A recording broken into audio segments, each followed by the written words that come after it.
Hi, everybody. Welcome. I'm Dan McDermott. This is Google Plus Week. Alan is coming soon, but joining me now from, I forget, Cincinnati? I am in the Cincinnati, Ohio area. This is Okay. Kevin Bryan. Hello to everyone. Good to have you with us. All right. So I like to talk about politics and news, and Alan hates that stuff. So um, I'm gonna I'm gonna take over while he's not here until he gets here, and let's talk about this crazy story about this cop who. So there's a girl. I don't know how old she is. She, She looked like she was close to 18, okay. but I'm not sure. So she's in class. She's using her phone to do whatever, text or whatever. The teacher, that's against the rules. The teacher says, you can't um, stop using the phone or give me the phone or whatever. And then she doesn't. She refuses to stop using it or whatever. And then he tells her to leave. She refuses. Then an administrator is brought in. I don't know if it's a principal or something. And Assistant principal. okay, so then she continues to refuse to leave. Then they bring in the resource officer. The resource officer tells her to leave and says he's going to force her to leave if she doesn't. He walks over. It appears that she resists and hits him or something from one of the camera angles. And then he flips the desk and flips her to the front and handcuffs her and takes her out. And then apparently he charged another kid who was allegedly verbally complaining about the incident, and that kid got charged. So that's kind of the story. What is your take before I offer mine? Yeah, I watched the video a couple of times, and I've also talked about it with some other people as well. And I kind of found that I was a little bit in the minority on this, but I didn't have much of a problem with what the officer did after he gave the orders.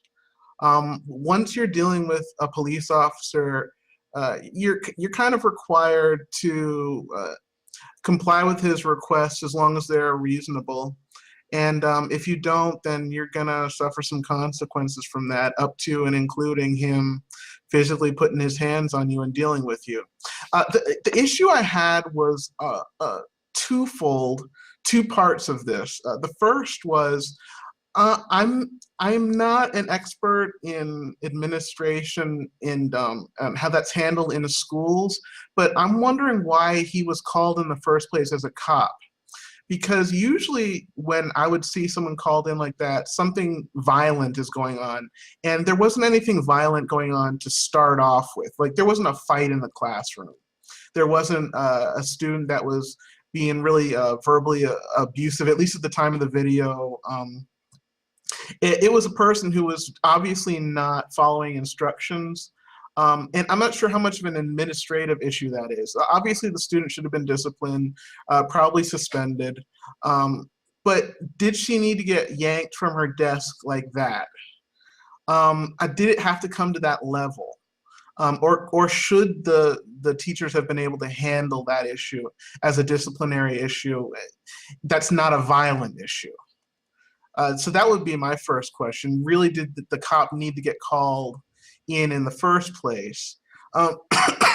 Um, the second was, I guess, what we haven't gotten to that part of the story, but what happened to the cop later. But let me get your opinion on what you think.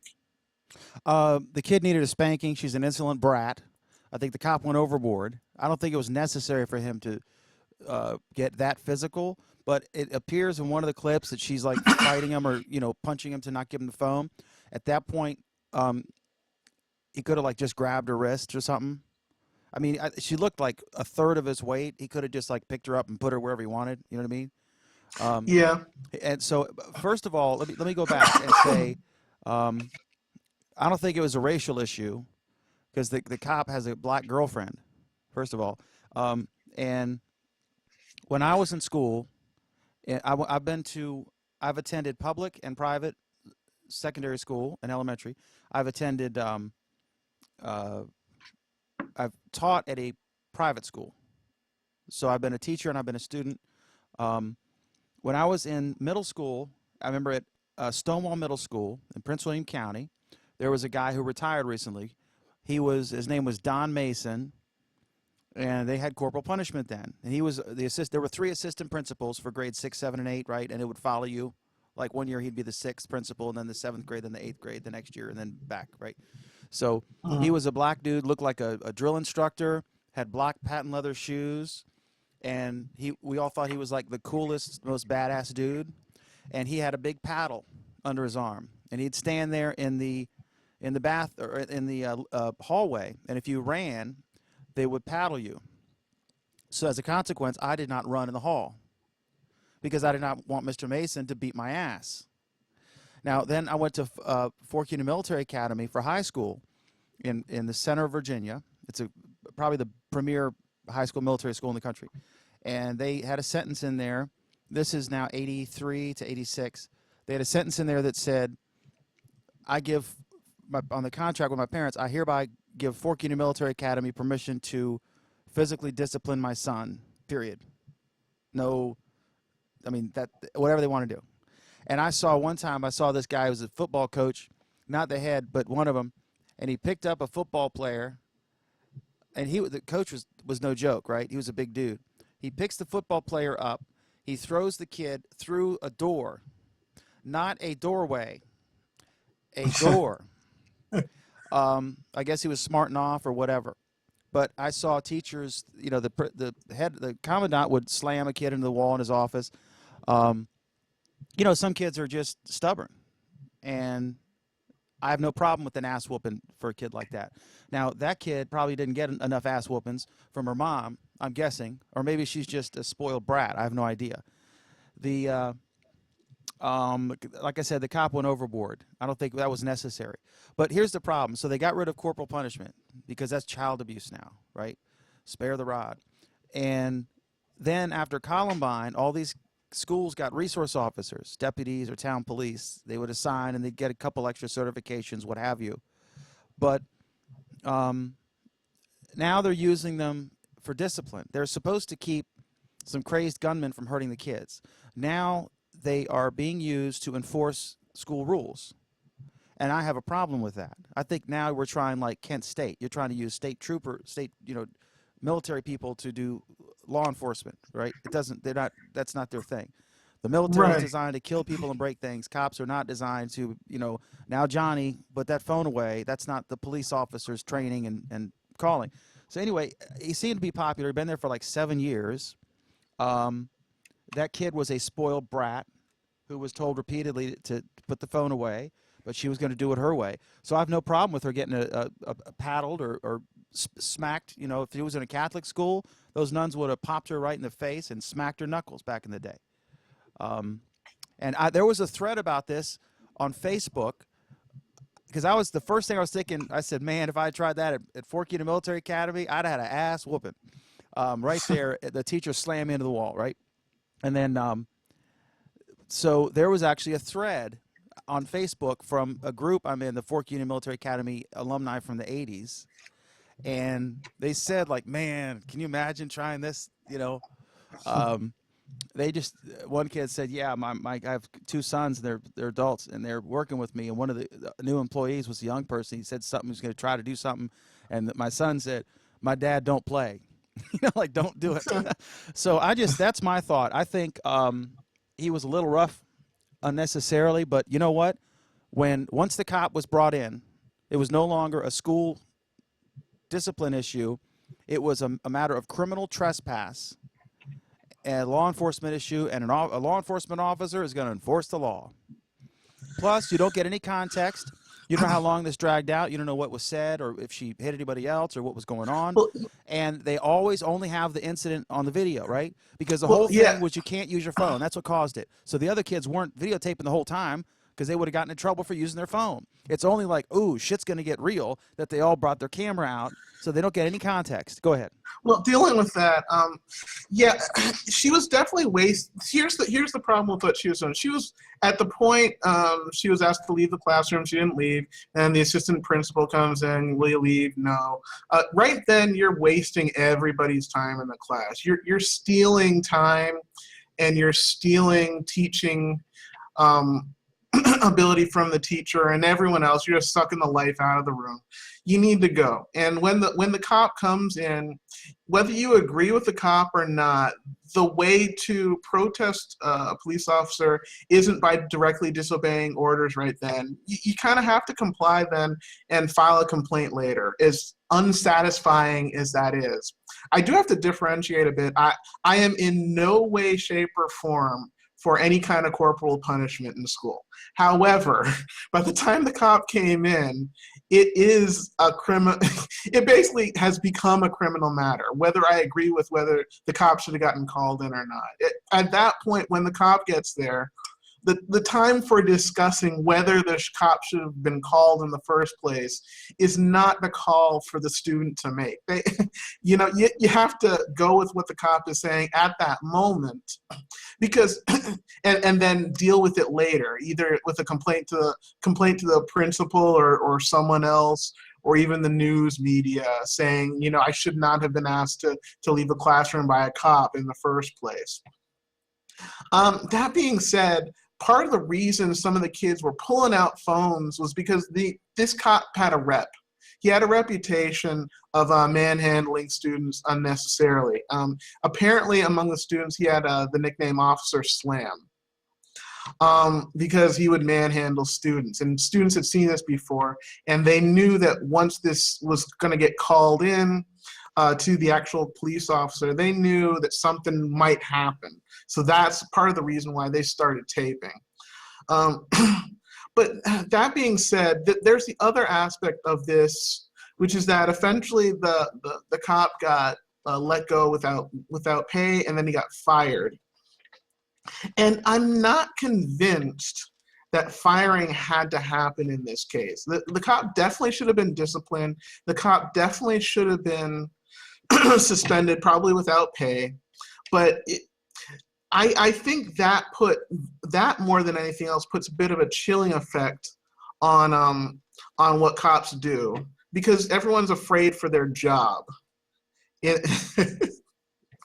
Everyone's afraid for their job, and I'm not convinced that this was at the level where it needed to be the cop needed to lose his job over this, because I'm not even sure that anything got learned by the cop from this. Now that he's fired, he may just go to another place and start over again, instead of being forced to go through some kind of remediation or some kind of training to make sure that this doesn't happen again.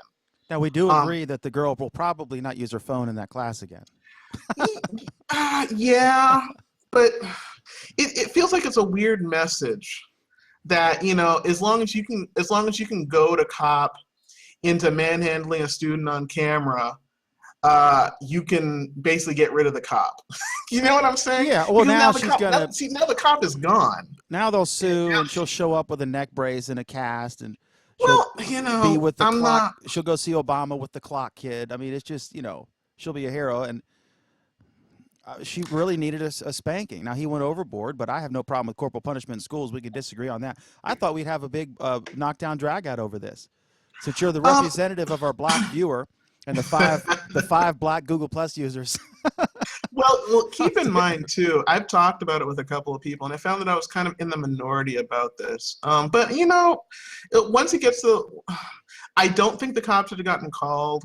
She was definitely 100% disrupting everything. I'm not saying she should get spanked, but when you are face to face with a cop, you have to comply. And if you don't agree, you have to put in a complaint later, either with the police department or with the administration at the school. There are ways of dealing with this. It was a mess all around, pretty much, and it's kind of a shame that it went down this way, because now the student is still there, but the cop is gone. And I'm not sure if the right lessons got learned from all of this. And now the next cop that comes in, I'm not sure how much he'll try and really enforce rules without worrying about him losing his job too. So I don't know if anything really got gained from this. I'm sorry. I really hate jumping into these discussions, but Do you really think that he was, quote, enforcing the rule by what he was doing? Well, he was enforcing the rule in the sense that he was called in by the administration. My question, No. something that was But the problem is that's not anywhere near in dispute. His actions are in dispute. Dan, let me ask you a question. Sure. You were a teacher, right? Yes. Yes. Did you ever have any students that were disruptive in class? Oh my! It was a military school. You kidding me? Yeah. Okay, and what did you do? Well, we could. I mean, if necessary, I would pick him up by the collar and throw him out of the room. You know. But I never had something like that. I had one kid get mad, a Korean kid, and he like did whatever martial arts stuff they do. And I kicked him out of the class. Normally they would comply because there was like military guys and stuff, and they'd have to march back and forth for hours if they disobeyed. And I'm a commanding presence, of course. But anyway, so the kid leaves, and he says, I'm not your toy." And then he leaps in the air and does some karate shit and smashes the door glass in my window. Then he goes down the hall and smashes the glass in another classroom's window, and the glass shards land on the dean's daughter. So it did not go over well for him. But he was a very nice kid and very well disciplined, except this one time. You never know when they're going to snap. But I just, but when the cop was there, it was not a use the phone issue. It was, this girl is trespassing on school property. And the cops was there to enforce the law, to remove the trespasser. And of course, the way they're trained, they demand complete compliance, and they will use whatever level of force is necessary to get that. And that's what you saw. Yeah, also to reiterate what I was saying before, I really don't agree with with corporal punishment, and I also don't think the cop should have gotten brought into the situation at all. It really should have been handled by the school, starting and ending, because the student wasn't violent to begin with. It was only when the cop got in that things got physical.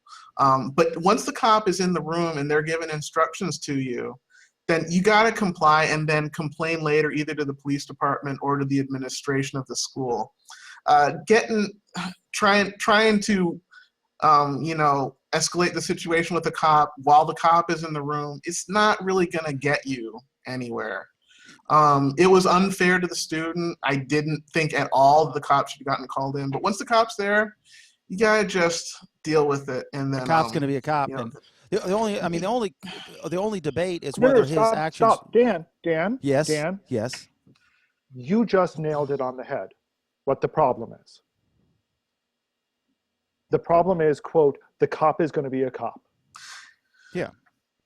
Which underlies the fact that the way we are training our police officers today is extremely Boolean. They are either peaceful, calm, collected, or they're beating the shit out of you. And that's the wrong attitude that we should be training our cops with. I don't think it's a good idea to have a police officer brought in on something like this into a classroom. I mean, they're there. I don't necessarily think one way or the other that in particular is bad. I think it's only bad because the way that we have trained our police currently is for rather extreme techniques. No, yeah, I mean, Alan has a very good point. Cops don't act like this in other countries. There's a lot of other countries. And once upon a time, cops didn't act like that in this country. It's only when we started saying, okay, we're now going to have these SWAT teams, which are paramilitary, and we're then going to train every single cop in SWAT techniques. It used to be that we had very, very limited number of police officers that had this very, very specialized training. Well, and it's we've gone away from that. Well, and it's even worse because some of the military equipment that the military has had has started to, well, has not just started, but has already trickled into different police departments, and now they're using it, and they don't even have good training to use some of that military stuff. I mean, there was a piece by John Oliver on an area that I used to live near, Doraville, Georgia. And the area of Doraville, Georgia is a postage stamp type of area. It's really quiet. It's really peaceful. There's nothing going on. And they managed to get their hands on a military style, whatever is the level right below a tank. They got one of these things. And they actually made a video of them using this device, this vehicle, and them coming out of it into Doraville, Georgia. And it was ridiculous. It was one of the most ridiculous things you've ever seen. If you ever walked into Doraville, Georgia, I mean, you'd hear crickets. there's they got one nothing here. going on there. I think what they do, they're worth like $300,000, but they get them for $5,000 because they're surplus. And they have to agree to maintain it, and they have to agree that if a neighboring county needs it, they'll go, right? That's the deal. Mark Barris says very much like the authority of the TSA. Yeah, sorry.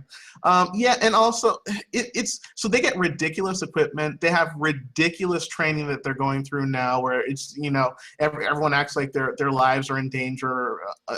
With the least bit of provocation. I was actually right before the show. I was actually watching a video where some police in the UK or in Europe, I'm pretty sure at the UK, were dealing with a mentally ill man with a knife, and you could see that they were actually handling it the way human beings would handle it, which is that they basically were able to surround the person and then disarm him instead of shooting him on sight the way they would in the U.S.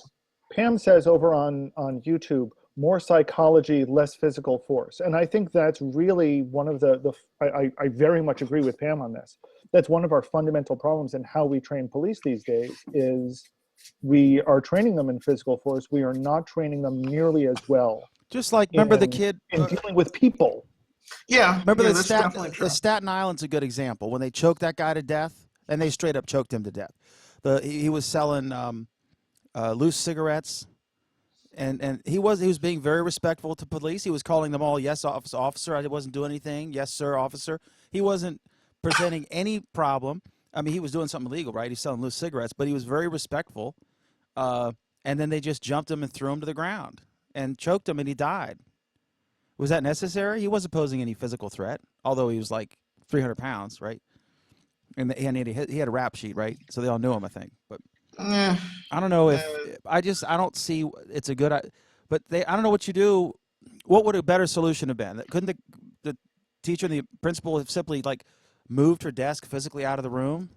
I'm not. I am not 100% positive what they could have done, but what I do know is that if the student himself or herself is not being violent, then you don't need to raise it to the level of violence yourself.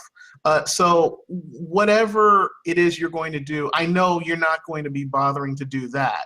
If the student isn't being physical. Okay, what is reasonable for a police officer if you have a trespasser and the trespasser refuses to leave the person's property, which is what was going on here once the cop got there and told her to leave. Now it was a criminal trespass matter. What is reasonable if the person refuses to leave the property? They're supposed to physically move the person off, right? Well, once the cop is there, some problems have already gone through. That's what the real problem is, because the cop shouldn't be there in the first place. If the student isn't being physical, if the student isn't being violent, then the cop shouldn't be there in the first place. The teacher should be able to handle the situation, or just let the student sit there and then suspend them and then just have the suspension go in whenever the student leaves. Because the student's not being violent. If the student's just going to sit there, like she was in the video, then she's just going to sit there. And, sometimes you'll go through days like that. And at the end of the day, she's not going to sit there for 48 hours. So at some point, she's going to get up. And then, the suspension will go into effect whenever she gets up. And I would say that it would have made more sense for him just to pick her up, grab her, go from behind and grab her two arms and physically pick her up and just escort her out of the room, or wait for another cop, call another cop. Or have the administrator grab one side of her, right? Most principals are PE teachers because they're physically intimidating. That most of the subject that most of the principals taught before they became principals was phys ed for whatever reason. but those guys are, he looked like a pretty big dude. He could have handled the 90-pound, one side of the 90-pound girl, and the cop could have handled the other side of the 90-pound insolent, spoiled brat and escorted her out of the room. Anything else on this? Because we got like No, 58 other topics. than Dan's wrong, and they shouldn't be touching them physically if they're not being violent. So You're only I'm saying that completely 'cause right, you're and Dan black. is wrong. Because so she's thank you. black, you're only Thank- saying.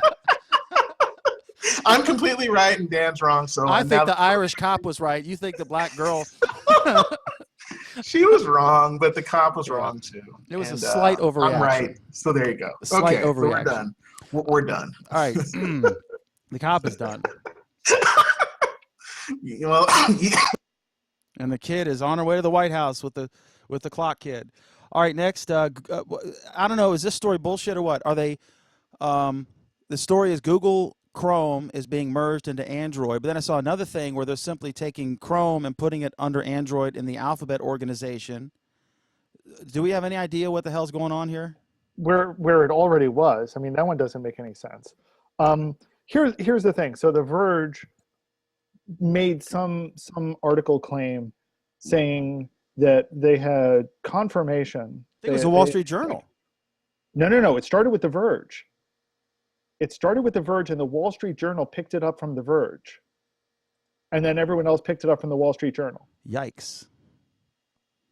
And apparently The Verge claimed they had inside information saying that Chrome OS was going to get merged with Android, and we would start seeing this in 2016, and it would be done by 2017. I think you got it reversed down. The second sentence, Chrome OS is going to be continued with Android, going to be combined with Android, and the combined OS could be revealed as soon as next year, according to the Wall Street Journal.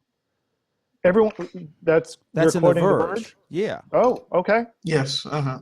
I mean, I had read the Wall Street Journal article, but I had also seen other people saying that Wall Street Journal got it from The Verge. Okay, I said corrected. Can we record that and play that But back also- every 2 minutes? Okay. You do that. In the meantime, I'll point out that there was an update from a Google spokesperson, and they Yes. pointed out that Chrome OS and Android will continue to exist, and that Chrome OS is not being killed. But what it does sound like to me is that they're going to come a little bit closer. And what I'm guessing from what these rumors are saying, my educated guess would be that there's going to be more example of Android applications being able to run in Chrome OS sometime which next we've year. already seen. So that's not news. Well, I mean, it's not the most pushed thing, I would say, from Google. Like they don't try and advertise, hey everybody, do this all the time, run all your No, of course they don't, because the Yeah. experience sucks. But I'm saying maybe they'll make the experience better by next year. This is my guess from what these rumors are. But you're definitely right. I mean, I got to a me- question Oh, go ahead. for Go you ahead. guys. Have you used Chrome OS, Kevin? yeah, Yeah. yes. Does Yes, it I look more like a Windows or a Mac laptop, or does it look more like an Android tablet with a keyboard? have. Looks way more like a Linux or something of that type. It really feels like Windows. It really feels like Chrome running in Windows. So what is? I mean, Yeah. but it's I not agree. all within the Chrome browser, right? Yes, it is all within the Chrome browser. Oh, so Yes. it's just a Chrome browser on steroids, basically. Well, Yes. no, it's a Chrome browser, period. Is there Now, stuff I can do now, on that what- that I couldn't do on my Chrome browser on my Windows PC or on a MacBook or something? No, there's not much that you can do on it that you can't do in a Chrome browser elsewhere. The difference is that they have taken advantage of certain things that are in Chrome, that are built into Chrome, that you can do almost everywhere, to give you some additional experiences that you're not used to in a browser, like file systems. Right. But That, it's, yeah, so it's okay, more like a that's what I was desktop version of a Chrome browser than Oh, yeah. running on my iPad or a Nexus No, tablet. trust me, it feels nothing like Android. Nothing like Android. So it's more full featured than a mobile or a tablet would be. I mean, it's Somebody please take note. Dan just called Chrome OS full featured. I said it's more full featured than the tremendous compromise that is a mobile or like a tabloid version of anything. Yes. Okay. I don't think they could merge those into one thing. They're two different things. Well, that's kind of the point. I think one of the other interesting observations that someone made, and it paralleled something else I discovered this week, is that Google supports Chrome OS, supports their Chrome OS on any given piece of hardware for at least 5 years. They've guaranteed end of life will be no sooner than 5 years after the product is first available, and possibly even later than that. In fact, the first product that is being end of lifed is going to be end of life next month. It is the first Chrome OS product, and it was the first Chrome OS product. Oh, I thought you were talking about Google Plus. Google EOL what? next month. And just a quick comment, Mark Barris says on the previous topic, and many PE teachers act as if they are the principals. True. Maybe the cop could become a PE teacher now that his law enforcement career is over. So getting back to this subject. Sorry. So, there were a lot of schools that bought into Chrome OS with the promise of, hey, your hardware isn't going to be obsolete for at least 5 years. Contrast this with, Android devices, which are obsolete the moment you open the carton. And Yeah, my Nexus 7, my 2012 Nexus 7 is in perfect physical condition. But the newer version of Android has just rendered it a brick, an unusable brick. I mean, it's 5 minutes to do anything. No, the newest version of Android is not available for your the tablet. newest on the tablet. Right. It's a shame. You and I need to talk, because you can get Android for your device that actually works well, just not from Google. I don't need it. We talked about that, but I got an iPad Air, 128 gig, and I'm not going back to my Nexus 7. I mean, I'll take your Nexus 7 if you don't want it. Anyway. All right. So, so schools and companies are relying on this fact, and they're just not going to trust an operating system that is riddled with security bugs and won't be supported on their hardware in 2 years. Yeah, I mean, lucky. Yeah, I mean, one of the most secure ways of accessing the internet would be to be on a Chrome OS machine and go in an incognito window. And there's almost nothing more secure than that. And to introduce Android into that means introducing a lot of extra problems that they don't need to do. I mean, there are good reasons to have Android, to have Android in there. It does bring with it some good things. The problem is Chrome OS brings with it a lot of good things that companies and schools want. And Android just doesn't have them yet. Yeah, ironically, the place that's closest to merging any kind of desktop experience with a mobile experience is Microsoft right now, because they have that new Surface tablet. Yeah, laptop tablet. Not just that, but the whole fact that Windows 10 is fundamentally a single operating system that runs on everything.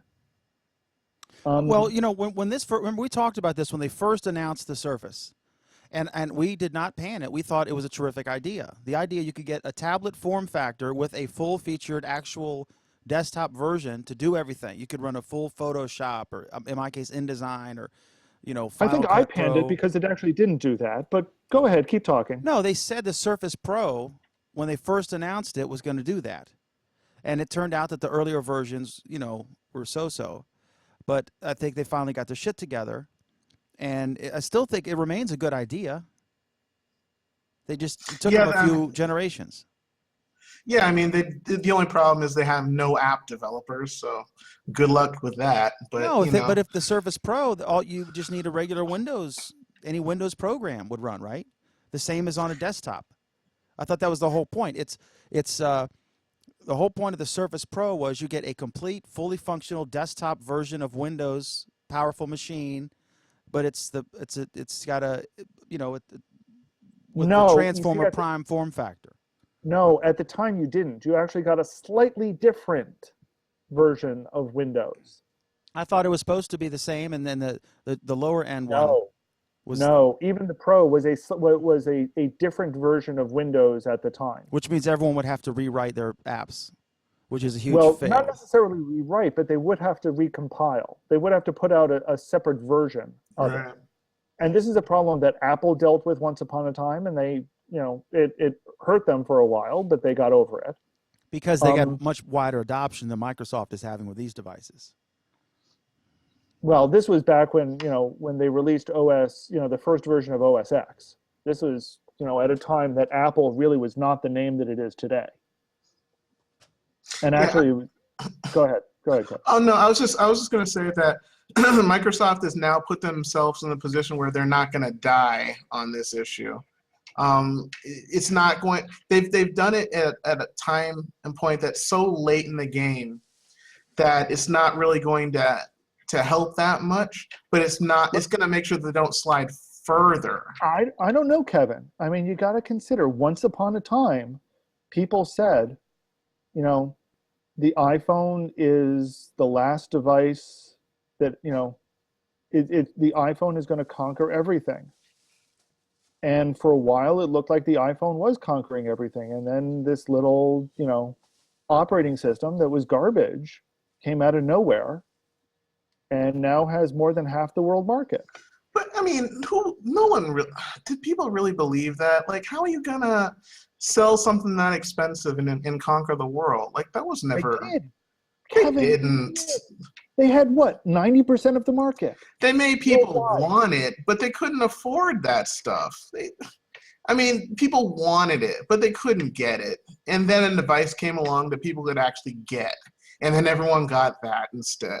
And then they went premium.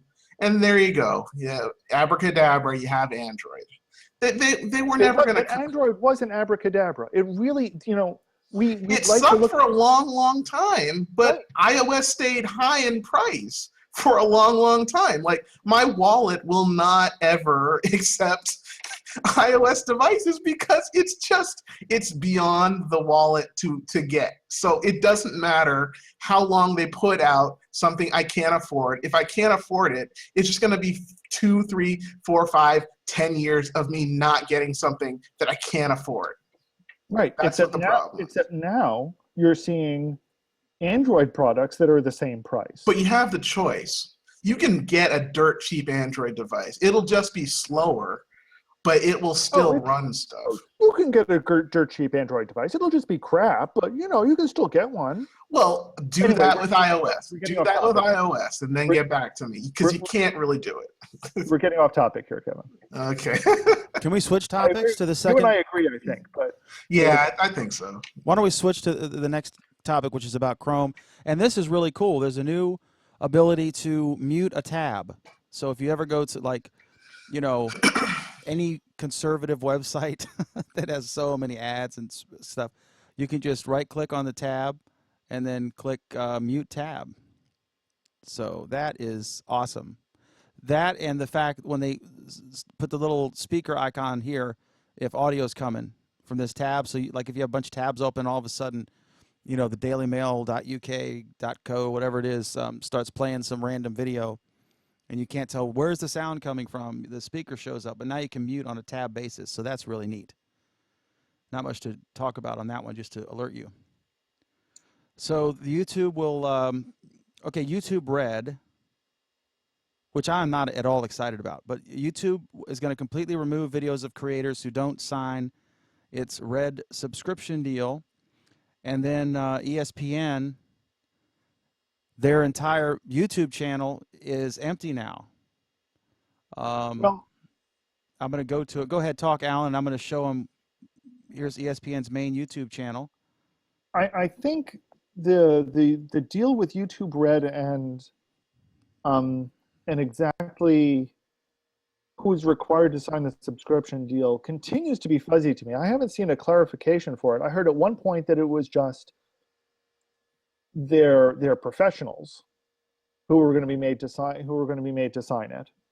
And then I heard no, it's all of their partners, which is everybody.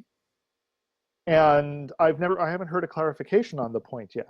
Well, the clarification is that YouTube is an 800-pound gorilla in the room, and whoever their partners are exactly who you think they are. It is everybody, and you're going to do it or you're going to get your stuff removed, and so figure it out. And actually in the article, they pretty much clarified it by adding Darth Vader to the picture, to the article, and said, I'm altering the deal, pray I don't alter it any further. And that's pretty much where it stands. It's their way or the highway. It's interesting, but it's a really, really stupid move on YouTube's part. I mean, I understand why they did it, and I don't really see how they had any choice to do otherwise, but it's a really, really stupid move. Well, it's them. Go ahead. Well, why do you think it's stupid? Well, it's stupid because for the same reason that iOS is no longer king of the hill. Yes, YouTube right now has the market, but they're not the only game in town. And I can think of at least one other company that is extremely well positioned to essentially wipe out YouTube. But do you really think that to wipe out YouTube? I mean, YouTube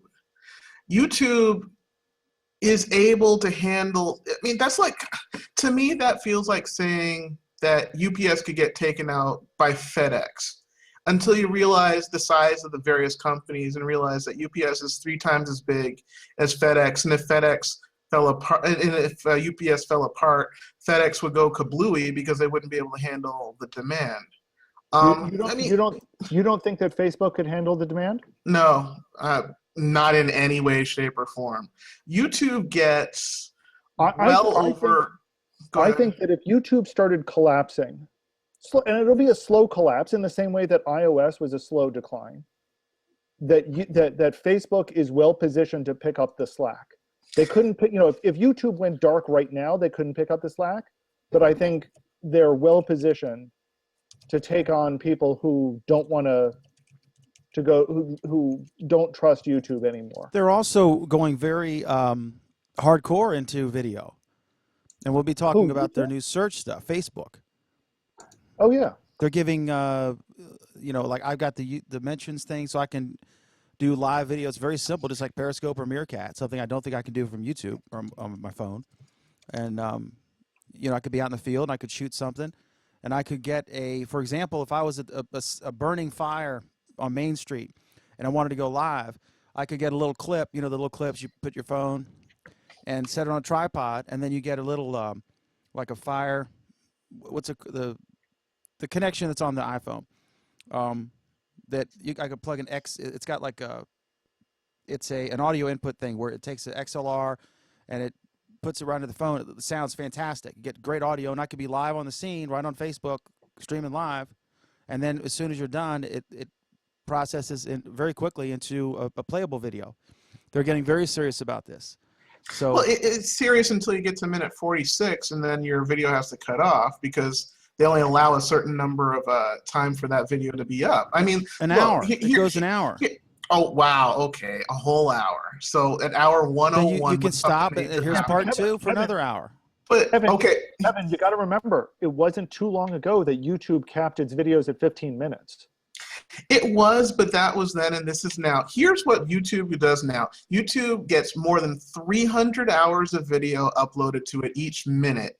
It gets more. It handles 1080p, but also 2K, 4K, 8K video. It handles 360 videos. It handles 3D video. It handles all those things while delivering it worldwide. And now they even fixed their counter. Nobody's watching that crap, though. Nobody's watching 3D video on YouTube. Absolutely, people are. I love your addendum. Now they've even fixed their counter. Yeah, it was a funny problem. They fixed it, but yeah, they handle so many different types of video that are out there now that nobody's even really touching, that Facebook wouldn't be able to handle because it's such a logistic nightmare to get all this stuff out to people. Now, they could take some of that video in, but they're not going to be able to send it out again to everyone without any kind of delays or latency. There's huge issues around that. That Facebook is years behind on. I don't think they're years behind. I think they are behind, no doubt about it. But I think if YouTube, when, not if, but when people start getting fed up with YouTube's heavy-handed policies, or the fact that they're now getting a fraction of the pennies they were getting before, they're going to start looking for alternatives. And a really, really attractive looking alternative is Facebook. And I think Facebook is, like I said, Facebook is not positioned to take everything from, if YouTube went dark tonight, Facebook could not handle the load. But Facebook is well positioned that as people have more and more issues with YouTube, Facebook is well positioned to start picking them up one by one. But Facebook is able to deal with everything except for the fact that most people who are going to try and watch these videos are not going to log into Facebook to do it. Yes, they have a ton of people on Facebook, but a lot of the time that people will watch videos, they're not going to be logged in. You don't need to log into Facebook to watch Facebook videos. Are you saying that I watch for any of the videos? Not any of them, but okay. here's the thing. If a video is shared publicly on Facebook, you don't need to be logged into Facebook to watch it. But it means that they also now can give them more powerful tools to say, hey, if you want your subscribers to have to log in, you can make them do so. But that also means, I'm sorry.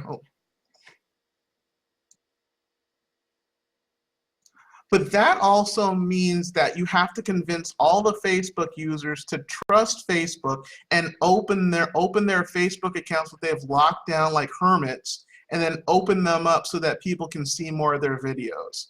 That's the problem that Facebook has. YouTube is part of Google, but YouTube doesn't have to make all those videos work with their social department because they've separated the two. For Facebook, social is all they have. But Kevin, here's the neat deal. Now, suddenly, all of those videos that you thought were public on YouTube aren't. Because you haven't signed the agreement, so Google just locked down all of your videos for you. Well, you say that. Hang on for a second, because I'm not seeing that. I'm not seeing that. That's not exactly how that works. I'm not seeing that. I've gone to my old. I've got a couple channels. I haven't updated it. Then this statement that we were just talking about, how they're forcing all of their partners to sign this, isn't true.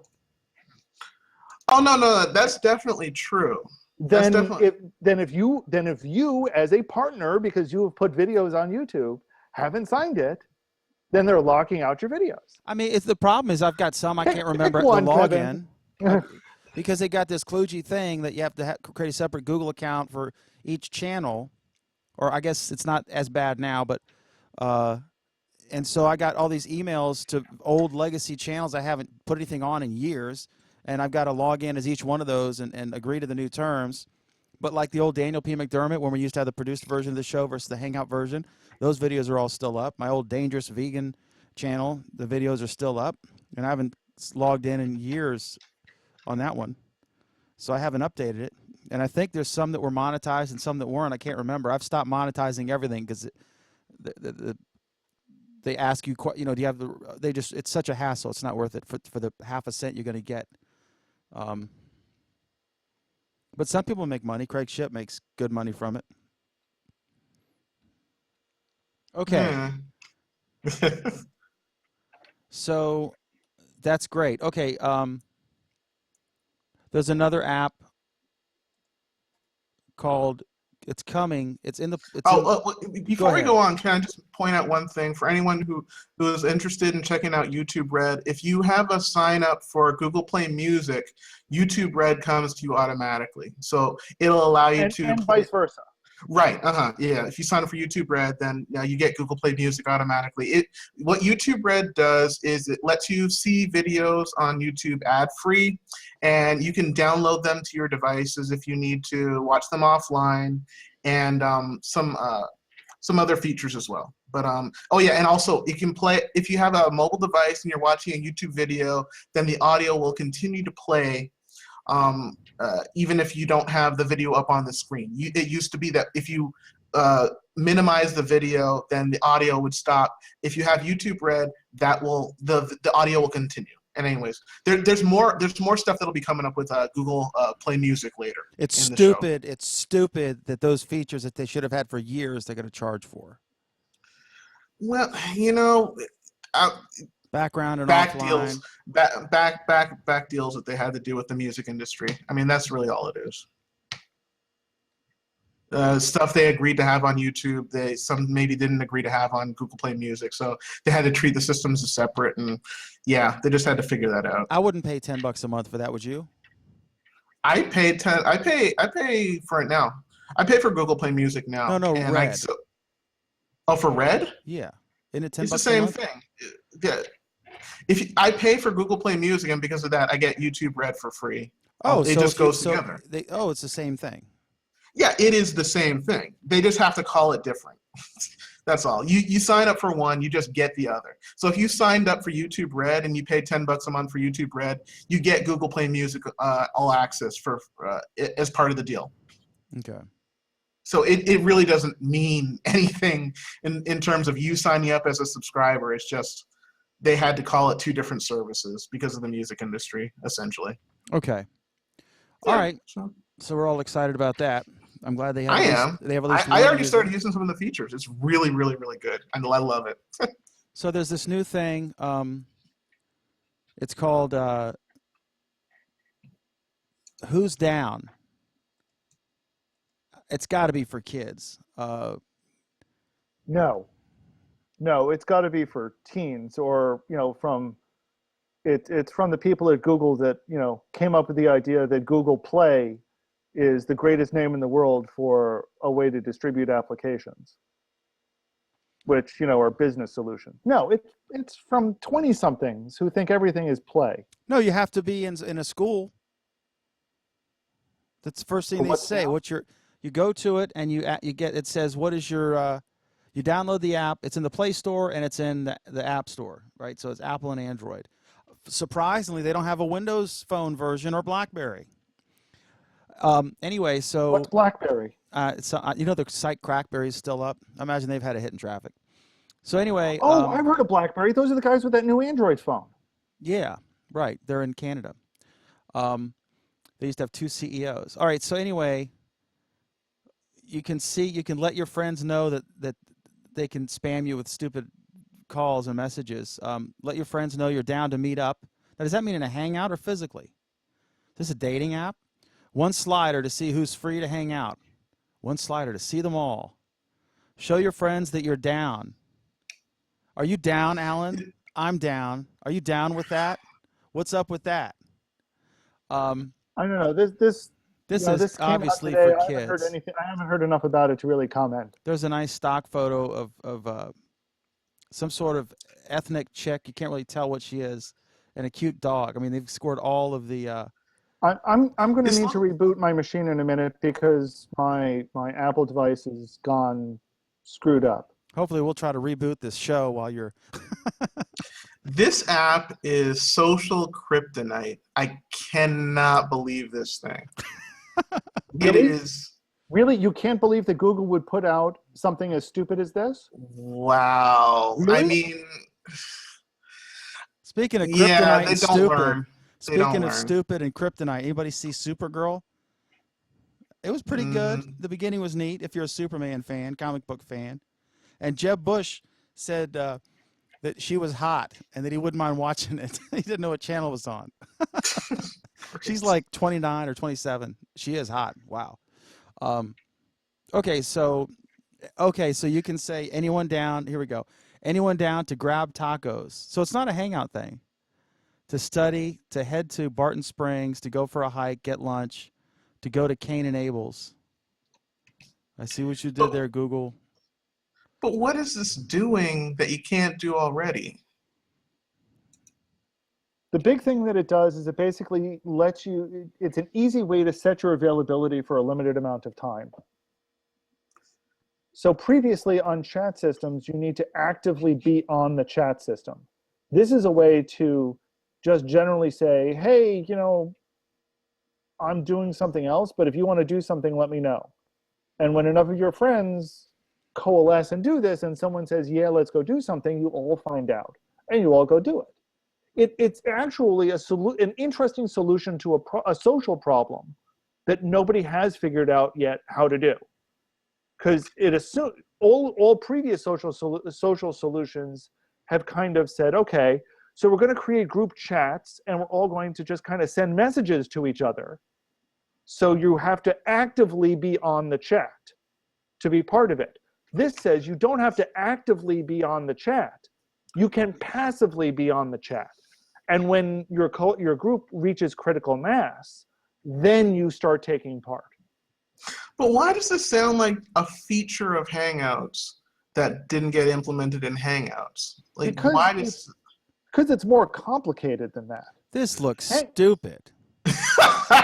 Well, that's because you're not a 20-something, Dan. I think it's teens before. Okay, here we go.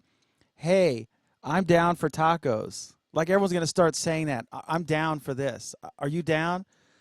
Hey, I'm down for tacos. Looks like Jerry's down too. Where do you guys want to meet? Awesome. Let's meet at Torchy's Tacos in 30. I'm in. Last one there buys drinks. Happy face. As if tacos wasn't enough reason to hustle. See you there. Oh my God. Fail. I'm going to do it just so I can make fun of it. You know, I've Dan, been an invite. Dan? Yeah. I got to tell you something. Sure. When I was 20-something. Would you be down with this app? Well, when I was 20-something, that's pretty close to conversations that I had, except instead of tacos, it was donuts. I can see how this solves it, but it still feels like social kryptonite to me. I don't know that people are going to... Let me point out something else as well. You know, one of the big criticisms of Hangout videos was everyone saying, hey, we had no way to know when our friends were hanging out. That's what this does. Yeah, but just do it for video. Yes, a problem solved by people who don't understand social. That's But this great. doesn't look like there's any That's video what component. the problem is. Just because they solved the problem technically doesn't mean they understand social. No, it doesn't. But what I'm saying is, you know, and I honestly don't think this app is all that great. But I think it's attempting to solve the problem using but it's attempting to solve the problem with two things that are different. One is it's trying to address a problem that has never been addressed before, and it's trying to do it in a way that has not been done before. Now, you can argue that it's a bad way to do it, and that's fine. I'm not necessarily agreeing or disagreeing. But the fact that this is something that has not been done before, it is literally the definition of an unaddressed need. But it's also, they're using Hangout as two words in the generic sense. In other words, a physical get-together. They're not. This is not related to the one word Hangout. Once again, Google's shitty at naming things. And who's down seems dumb, but maybe the tweens or teens or whatever. Well, here's the thing. Would you rather they have called it Hangout Live or Hangout Connection Hurl or something equally stupid? Hurl, and maybe an emoji that would puke for the hurl. Right. No, clearly they avoided that, and that's why they went with What's Down. So you're now picking on What's Down instead of them picking on some other name. It says teen on the thing. It's who's down. And then it says teen. That's just minimum age recommended, if I remember correctly. Okay, it should be the maximum age recommended. Maybe it'll work. I mean, who know? You know, who knew? No, I think it'll fail. But I honestly think that they're trying to address a problem that nobody's tried to address before. Maybe because nobody cares. Like I said, when I was 21, this is definitely something that we cared about. This is a real issue for people. It is. Wow, I still think I could see what you're saying. I kind of agree with what Alan's saying, though. I mean, it does kind of solve the problem, and since it's being put out by Google, it's going to turn to another Google buzz and just disappear. But it's like, okay, so you could, let's say you wanted to go, you're in your college, you want to go bowling on some random night. and you're like, man, I wonder if and you'll want to call 40 people, see if anyone wants to go bowling, right? Exactly. But now I see people using Facebook for this sort of thing. Hey, who wants to go to the bar? Who wants to go with me to the concert? I got an Right. extra The ticket. difference is that Facebook is an active medium. You need to be on Facebook and you need to go check Facebook to see who else is doing that. But With aren't this, the people who this is targeting, which obviously a younger demo than us, aren't they hovering on Facebook all the time? And when they use Messenger for No. that and like have a circle. Well, here's the thing. Here's the thing. You would use Messenger except for the fact that you start getting like 50 beeps. At which point you say, man, I'm getting way too many fucking beeps. I'm shutting this shit off. No, What exactly. this is meant to do is let you express a passive interest in something without spamming your friends. Why do you think they're limiting it to schools? I didn't know they were, but I think they're limiting it to schools for the same, in an interesting way to tap into the Facebook demographic. Well, I mean, I guess they're. Well, you are we think about talking about it- the Facebook demographic, or are we talking about? You're talking Yeah. about the classic Facebook demographic. Mm, Think about how Facebook started. I don't know. This strikes me as something for really young people or morons. I just don't see. I don't see this as being the new cool app. Right, because really young kids go to bars for wings. What was it? I forget. Torches Yeah. Tacos Tacos, right. because Jerry's down to meet, and Kimberly's going. Well, at least they'll learn something from this future failed experience. Yeah, a rare Google fail. I think we have Gilbert asking on YouTube what this app is. I can't read because I'm having screen trouble here. This is really weird. But if somebody could check out YouTube, we actually have another comment there. Okay, so yeah, Gilbert. Okay, so I got on. What in the world is this app that you guys are talking about? It is called. If you look at the description of the YouTube video that you're watching right now, the one, hello, I'm YouTube. I've got a link to the two apps in the Apple and the Android stores, but it's called Who's Down. If you just do a search for Who's Down, WHO''S, and it's the one. It's by Google.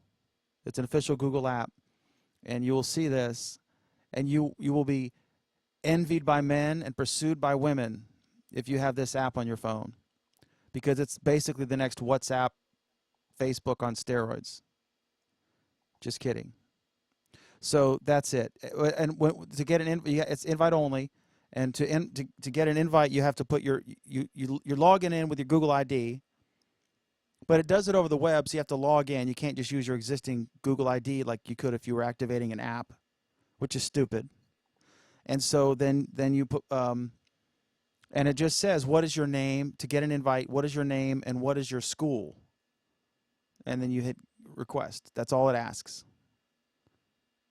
So I think it's going to be initially, here are all the people at your university or your high school who are using the app, and then you can check who are your friends, and maybe you can like divide them in like with circles or whatever. But I don't know. I think this is going to be a huge fail. So Alan is rebooted. Let me see if we got any other. Let me see if there's any Google Plus comments here.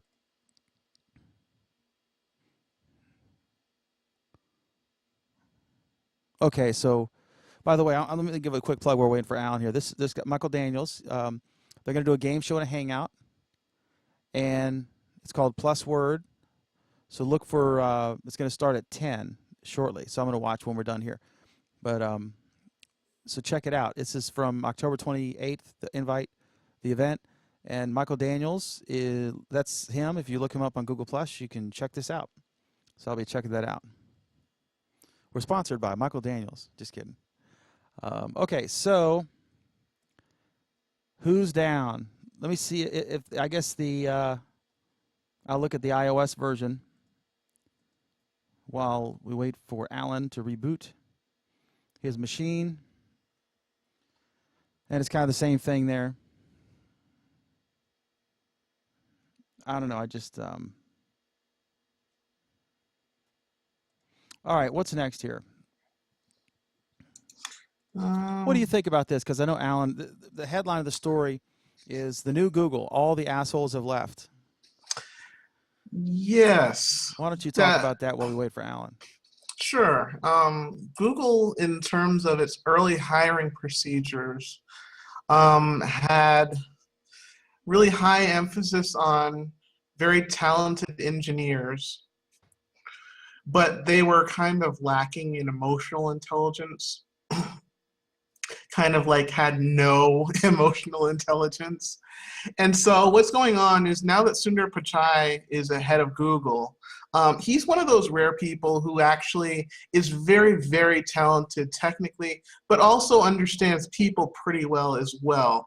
And what he's doing is in his slight reorganization of who's the head of different products at Google, he's promoting more people who have some good emotional intelligence as well. So it's sorry there. It's providing a certain different environment that Google didn't always have before, where people are managers, but they also understand people. And that actually, strangely enough, goes all the way up to Larry Page as well, because he was kind of famous for being an extreme intelligent person, but had zero emotional intelligence as well. So he would, kind of, I wouldn't even say certainly rub people the wrong way, but it felt like sometimes, I guess, talking to a machine. And so he could deal with people and everything, but it just didn't feel right. And so now that he's put Sundar in charge there, he's bringing in a new crop of managers. It sounds like it's making the company. I think it's gonna make the company a better place, essentially. Okay, cool.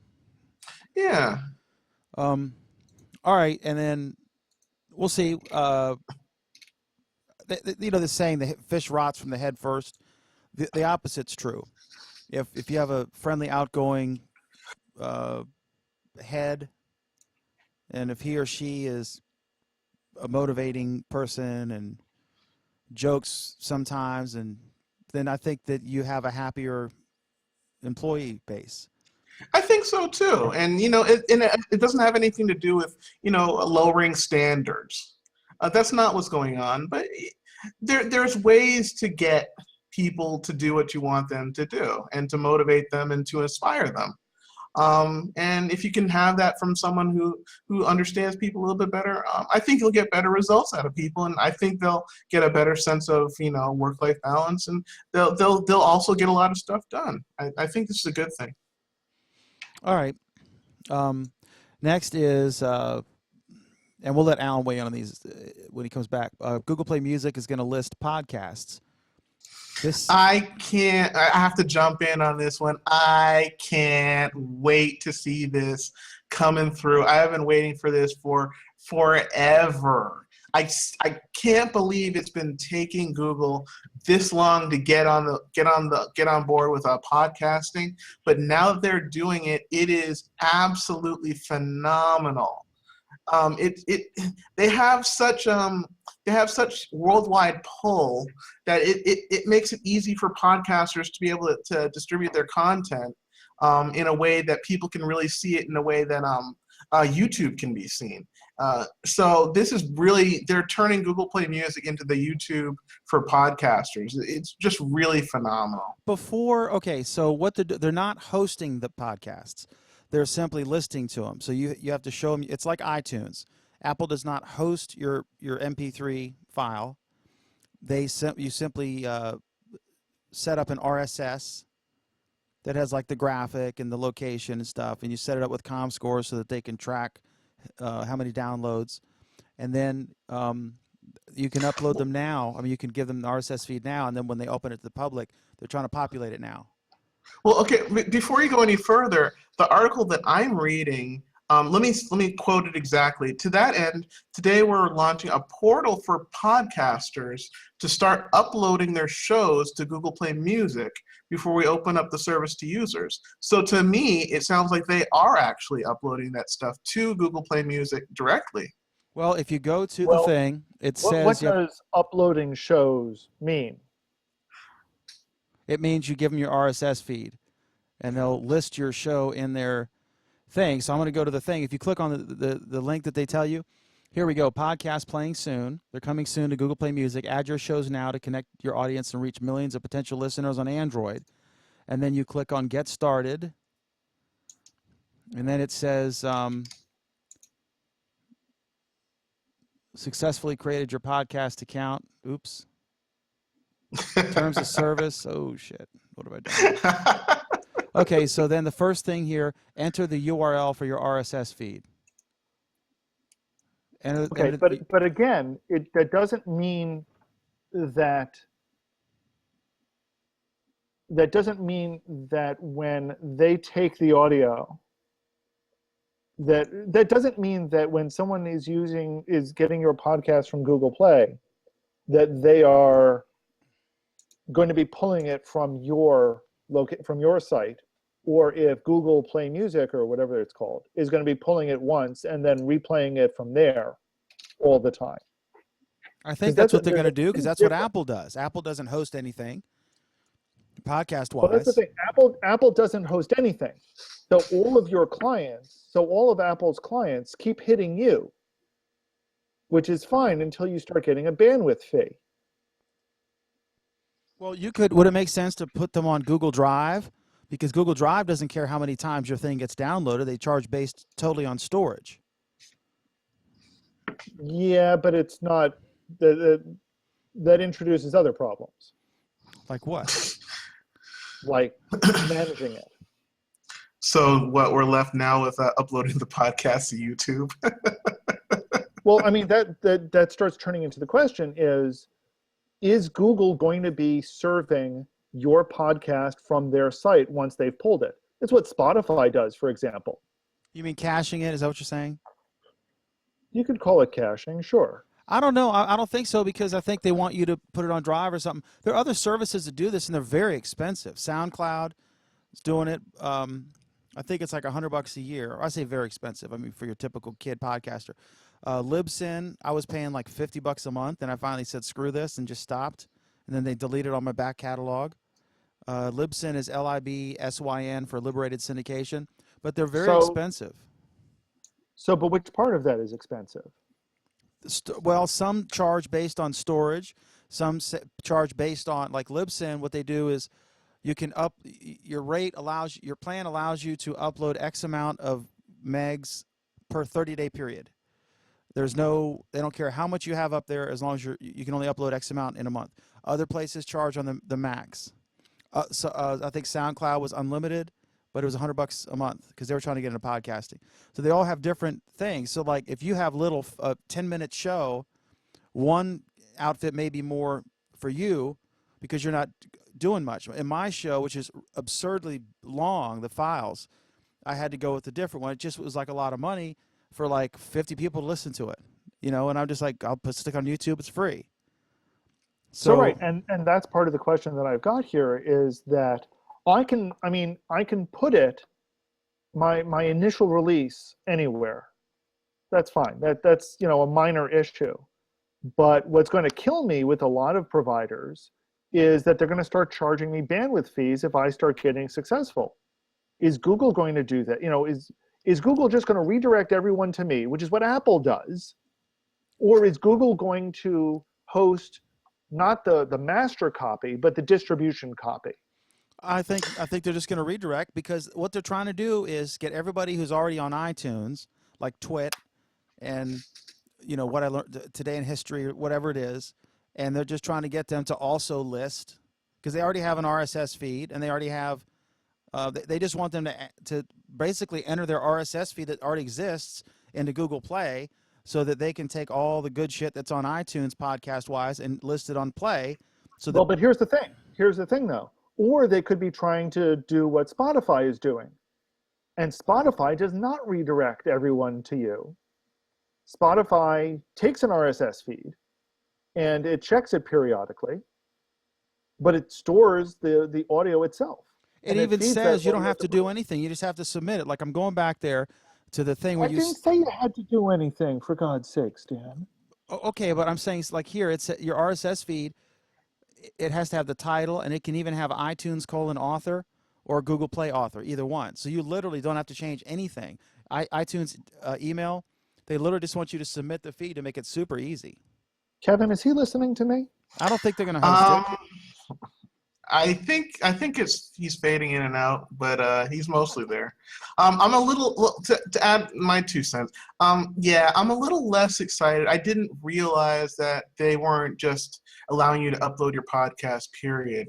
But I'm still actually kind of excited about this because it gives a different way of for people to advertise their podcasts. And Google's really good at search, and so you might be able to find a podcast better using Google search services than maybe on iTunes, which is kind of a little bit of a mess sometimes. It's easy to see some of the top podcasts, but it might not be. Oh my God, I haven't heard a single good thing about Apple Music in months. Well, I can't say much about it because I completely abandoned them to begin with. So I'm so foreign to their services that I can't put them down. I'm totally unfamiliar for years at this I have point. friends who are literally lifetime Apple fanboys who purchased the first iPod, the first iPhone, who were out there and who have been defending Apple to the death. And they're now saying that Apple should shoot themselves for what they're doing to Apple Music. Okay, so it's as bad as I remember. I remember the last time I tried. My understanding is it's worse. Oh, it's worse. Oh no. I mean, if I'm following these horror stories correctly, they are really, really bad. For me, it happened. Let's put it this way: they are worse than Google is, and Google is notorious in fucking things up. All I know is I tried to use iTunes on a Windows machine, and it's a virus. It's a virus. It was malware. I had to uninstall the whole thing, and I hadn't used it for years. So I didn't want to put it down, but I'll happily accept the putting down from the anecdotes that you're putting out. So it makes me happy inside, but I can't say from personal experience. But if someone else would like to, one of our viewers would like to corroborate this. We've got more dishing on Apple in a few minutes. Cool. So this is interesting. It's saying here, I'm looking at the terms, and it's first of all, it says if you go to the portal, there's only a few help topics, but it says to add a podcast. It says you can reach new audience. Get started. You can reach new audiences by adding your podcast on Google Play Music. Podcasts submitted for distribution through the Play Music podcast portal are available to all Play Music users in the United States. Before you can add a podcast, you need to have a Google or Google Apps account. You can use your Gmail account if you have that. I guess that's people who don't realize that's a Google account. Add a podcast. If you've created or have ownership rights to a podcast, you can add podcasts to the Google Play Music portal using a valid RSS feed. Monetization, you can have any ads inside the podcast that you wish. And it says that includes with advertisers, ad networks, and other sponsors. If you include ads or other monetization, make sure the advertising content complies with the current policies.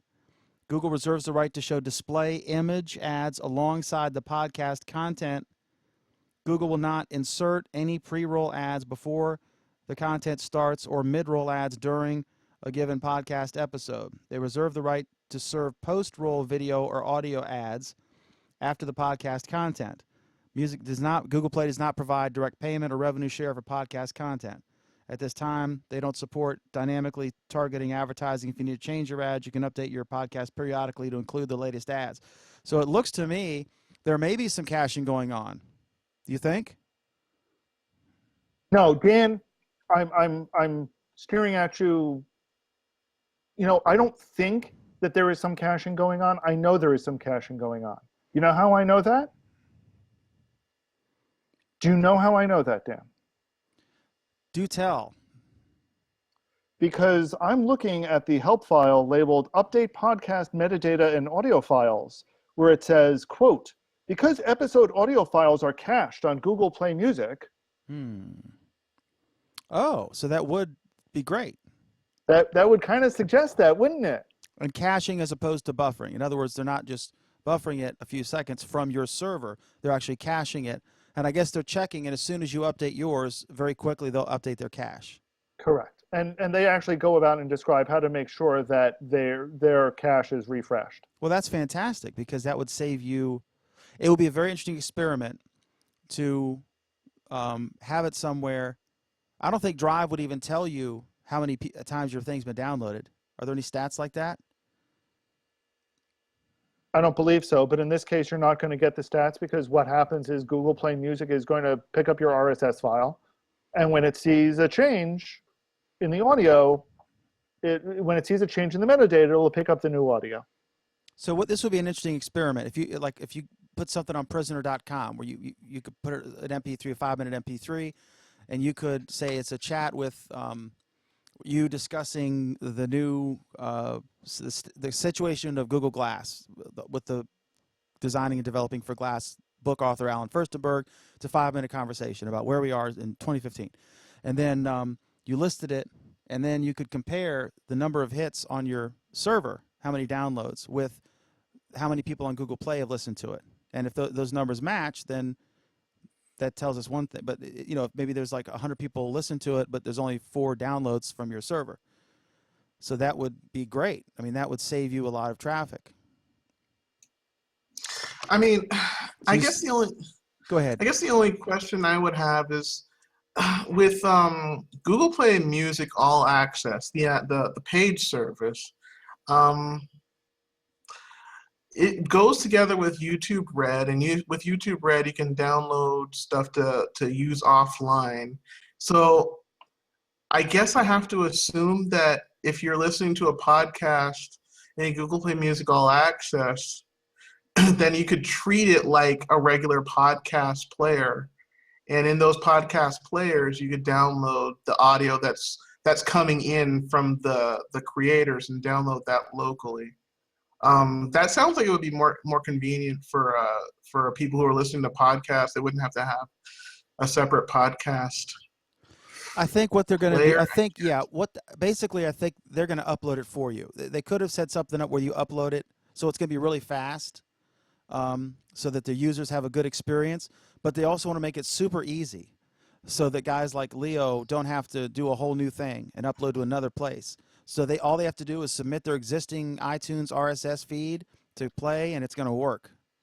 So it's super easy, and then they'll just upload it from there, and periodically check. And when you change it, just like a bot, like the Google bot would monitor your website and change the search, periodically. So I think it's obviously smart. I wonder what took them so long. I don't know. It's been a feature I've been looking for since the system started. What took them so long? What took them so long? This is fucking Google, True. who takes fucking forever to tie their shoelaces. What were podcasts called before the iPod was invented? I mean, weren't. They didn't exist. People weren't doing little shows, or People were doing shows. Yeah. what would they call them? I wonder. They were called shows. Here's my You audio laugh. program. They were called RSS audio feeds or RSS audio enclosures because that's the technology they're built on top of. So welcome to Final Fantasy 1 week with Dan and Alan, our show. Available on our new BBS via 56K MP3. I'm not sure if Is there someone there, Dan, that can smack you across the face? Wow.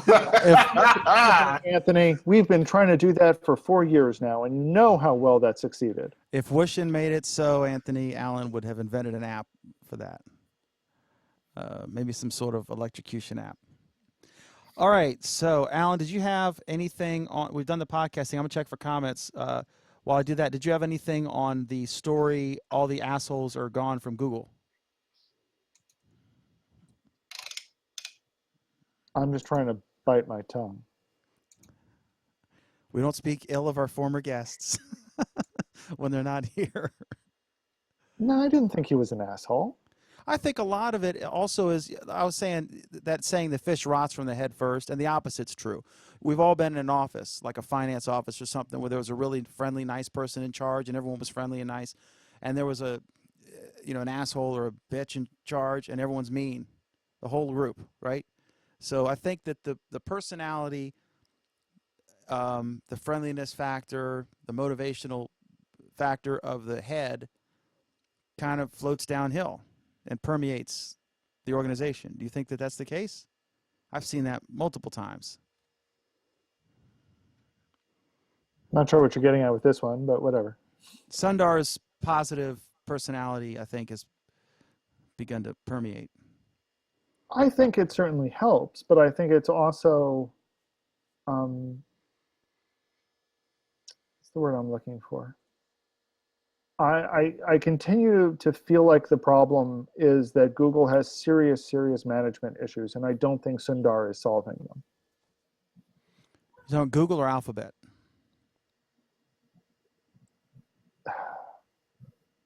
I mean Google. I think Alphabet has other serious problems, but that's another story. Haven't some of the best things created, or the best tech companies, run by either socially awkward people like Bill Gates, whose secretary had to tell him to bathe, or assholes like Steve Jobs? I think Elon Musk is a challenge to work for. Do nice people do great things? Here's the thing, Dan. I think you're pointing out some good examples, but the problem is I think there are good companies with assholes and bad companies with assholes. Or is and it good this, companies Alan? with, and let me finish. Okay. And good companies without assholes and bad companies without assholes. I don't think there's necessarily a correlation between assholes at the top and how good a company is. Do you think it's sort of like a weird asshole-driven type person can invent the light bulb, but to run GE you need a friendlier person? Like a No. wartime versus a peacetime president? No. Okay. But we're happy that all the assholes have left Google, according to Recode. All right, so next. Well, you know what? I'd be happier if that translated into them actually doing something. They are doing something. They made Hoots down. Your Honor, the prosecution rests. Okay, so Jeff Stoner, who's down, currently requires an invite that is accurate, and you have to put your name and your school. How long before Google takes a cut of ad revenue from podcasts, a la YouTube? I don't think they are. I think because people would just stop. I mean, I think they've said they're not taking a cut of ad revenue. They're taking all the ad revenue for all of the advertising that's displayed on the screen that nobody is looking at. Right, they're going to have adjacencies. What idiot came up with that idea? No, they're saying whatever you put in the show, like our program is sponsored by Ford Motor Company. Right. You get to keep all of that. But you get to keep all of that, and Google keeps all of the ad revenue for the advertisement they display on the screen at the same time. Well, if they're going to highlight and play your video or your audio podcast in their Google Play player, they're going to put an ad next to it, just like if they list prisoner.com and google.com search. Dan, my point is that nobody looks at the fucking ads when you're listening to a podcast. The post roll probably would generate more. Go ahead, Anthony. I was just going to say, no one that's listening it on, the iPod or the phone, but I listen to most of the music that I listen to on my computer. And do you stare at the screen while you do? No, but thank you. Once again, the prosecution rests. Okay. So. Sorry, Anthony. I didn't mean to cut you off there. If you wanted to finish something, go ahead. No, I don't got anything. Okay, so it's interesting that everyone's conceded, and even Google's calling them podcasts. Next is Google is leading a chip development effort and this is a Business Insider thing. It says that could turn the heat up on Apple. I don't know about that part, but apparently they're hiring somebody who's an engineer on chip design, which could mean that they're simply looking for someone who's really good so that they can steer their chip manufacturing partners in a certain direction or add certain features, or they could be going in the direction of Apple and designing a full-fledged chip. And I think that the article said that that can cost $50 to $100 million. But if you're Apple, where you can sell 50 million iPads or iPhones or whatever it is, 100 million, that's only $1 a phone. So it makes sense to recoup Remember also, however, that this is Google, who has data centers with custom hardware, really custom hardware, really, really custom hardware. So it is not in the realm of impossibility that they need somebody to design the custom chips for that custom hardware. So could you use the same, I mean, could a phone and a server have the same chip? Only if you're deluded. I mean, yes, they could, but no, there's no reason why you'd want to. Well, it's cheaper to have one chip. Yeah, but I mean, the server chips are going to have to be a lot more powerful than the phone chips. Yeah.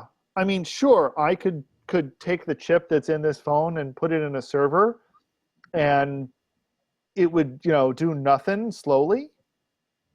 The chips that are in their servers these days are killer chips. Mm-hmm.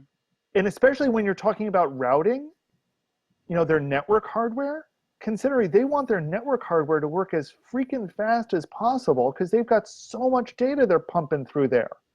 You're pumping nothing through this thing. So I say it'll be interesting. I guess what is Apple? They call them A9 or A8 chips. I think they're The on A9 is in the new breed of iPhones. But they're still not Apple chips, or they're not Google chips, right? No, they're Intel chips, right? No, in Apple, they are Apple chips. So some other company isn't making them to specification? They are. I believe Apple actually owns a manufacturing plant. They're Apple didn't actually design. answer the question, though. They are Apple design Right. chips. Yeah. They are not Intel design chips. Right. But who makes the chip? Who makes Intel's chips? That's probably a good point. I mean, it could be something like a Foxconn type thing, right? Right. I guess more correctly, who makes Motorola's chips? Because I think Intel does actually have fabrication plants. Okay, so the topic you've all been waiting for. Let me look for a couple. See if there's. Okay, so next is photos. Alan's favorite topic. So the couple photo stories here. Google Photos update now with face grouping in more countries, people hiding, and more. And 11 things to know about Google Photos. So, Alan, don't leave anything out. Yeah.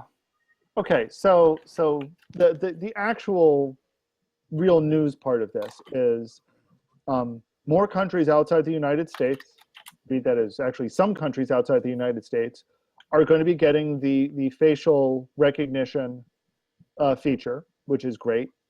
I would point out that none of those countries are in Europe, to which I have to say to the Europeans, namely Psy and a couple of others who are going to bitch about this fact, if you don't like it, complain to your lawmakers, because they're the ones who are trying to fuck Google over.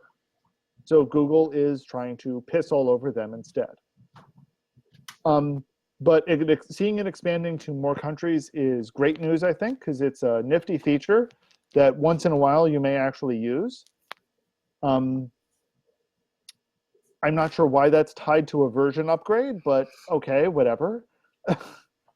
Possibly the old version didn't counter the fact that it may be available elsewhere. Regardless, people hiding, once again, a nice feature. Kind of surprised it wasn't there to begin with. When viewing search results, pinch to zoom in and out. This was actually one of my biggest complaints the day that I saw it, is that they had an inconsistent UI. This now makes the UI more consistent. So kudos to them for only, putting in features that should have been there from day one. And then finally, and I quote, spooky fast performance improvements and bug fixes. I think that's what the update is about. More than that. The More than anything spooky else. fast performance updates? Well, if you take off the spooky fast, then yeah, I think that's what the update's I about. want to know what spooky fast means. And actually, I want to know what version I'm currently running, because it's going to be slow as molasses trying to tell me here. So, so all of these are nice things, and I'm glad they're all finally coming to it. I have low hopes that they're actually going to fix any of the bugs that I've run into. But if this does help people, I think it is wonderful to see actual fixes coming in. And maybe someday they'll actually fix any of my problems, but I'm not holding my breath. As for the 11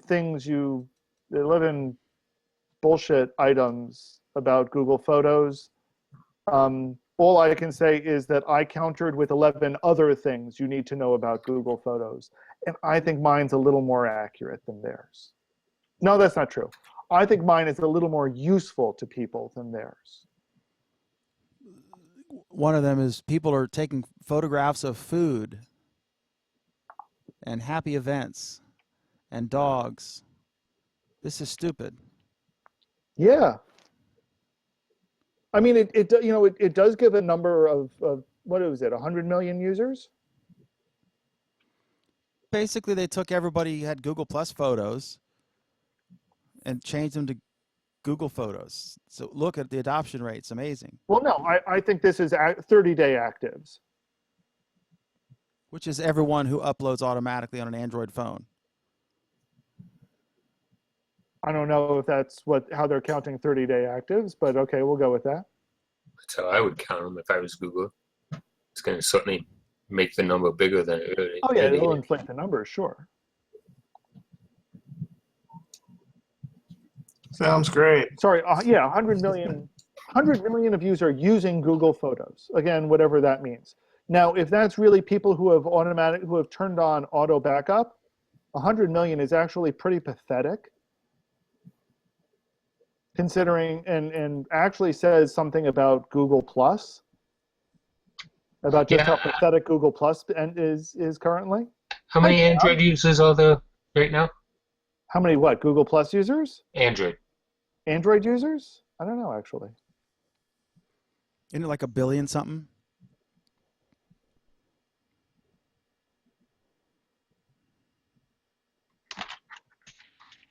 It's over 1 billion.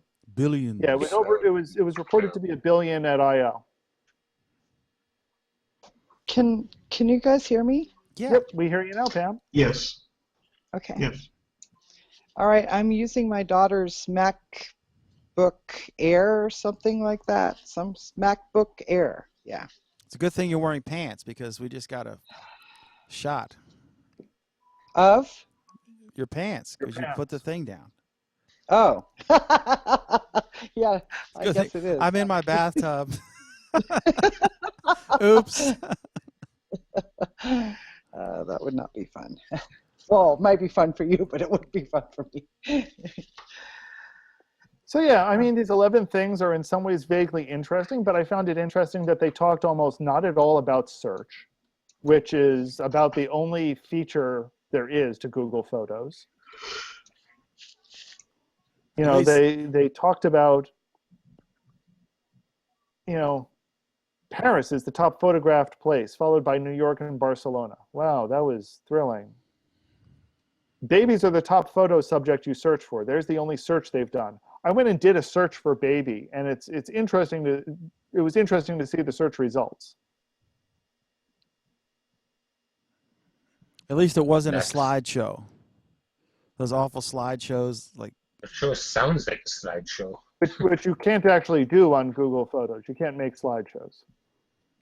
That's a whole thing. When we try to embed in our websites a slideshow from an event, like the Mummers Parade, and try to go to that Maryland site and embed it, it sucks. I mean, to get a slideshow that will work for mobile and desktop, it's just you know what the modern version of the slideshow is, Dan?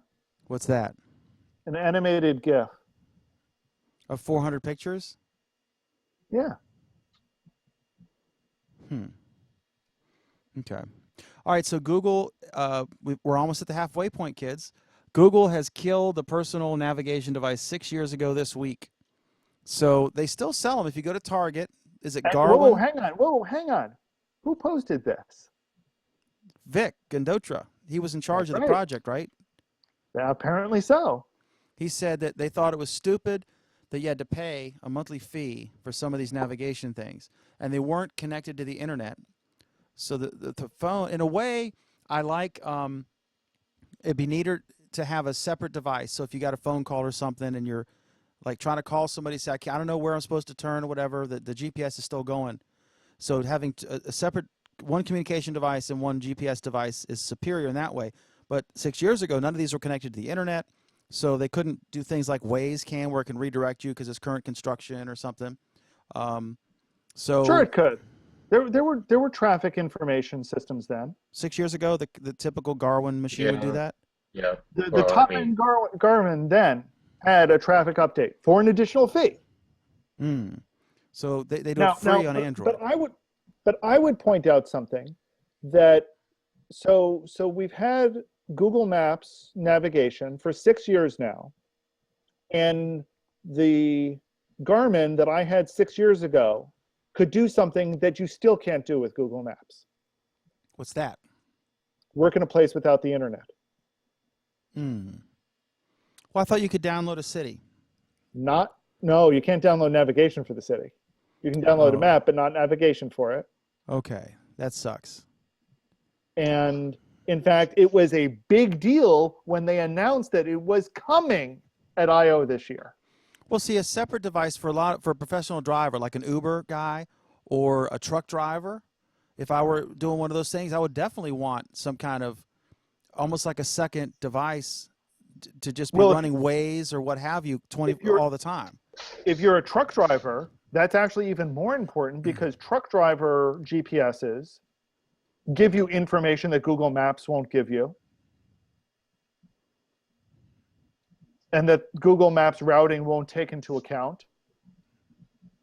But the new thing, like the car systems that they're building in or working with Apple or Google or Android, is that going to be the superior thing now, or some of the high-end Garmins? Because you can still buy a Garmin at Target. No, the high-end Garmins will still be better.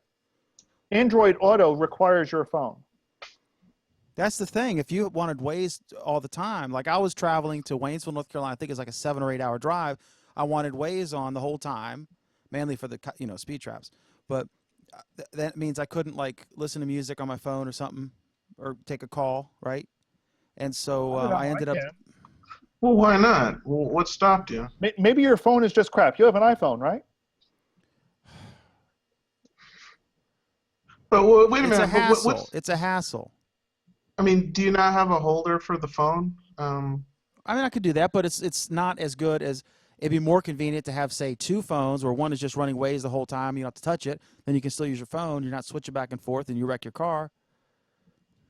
Oh, You know. I mean, You okay. see, this is why I have Bluetooth. I'm not sure what your issue is. I there, do Dan. that. It doesn't. I ended up. I've got LTE on my iPad, so I ran the Waze on that, and then I just used my phone.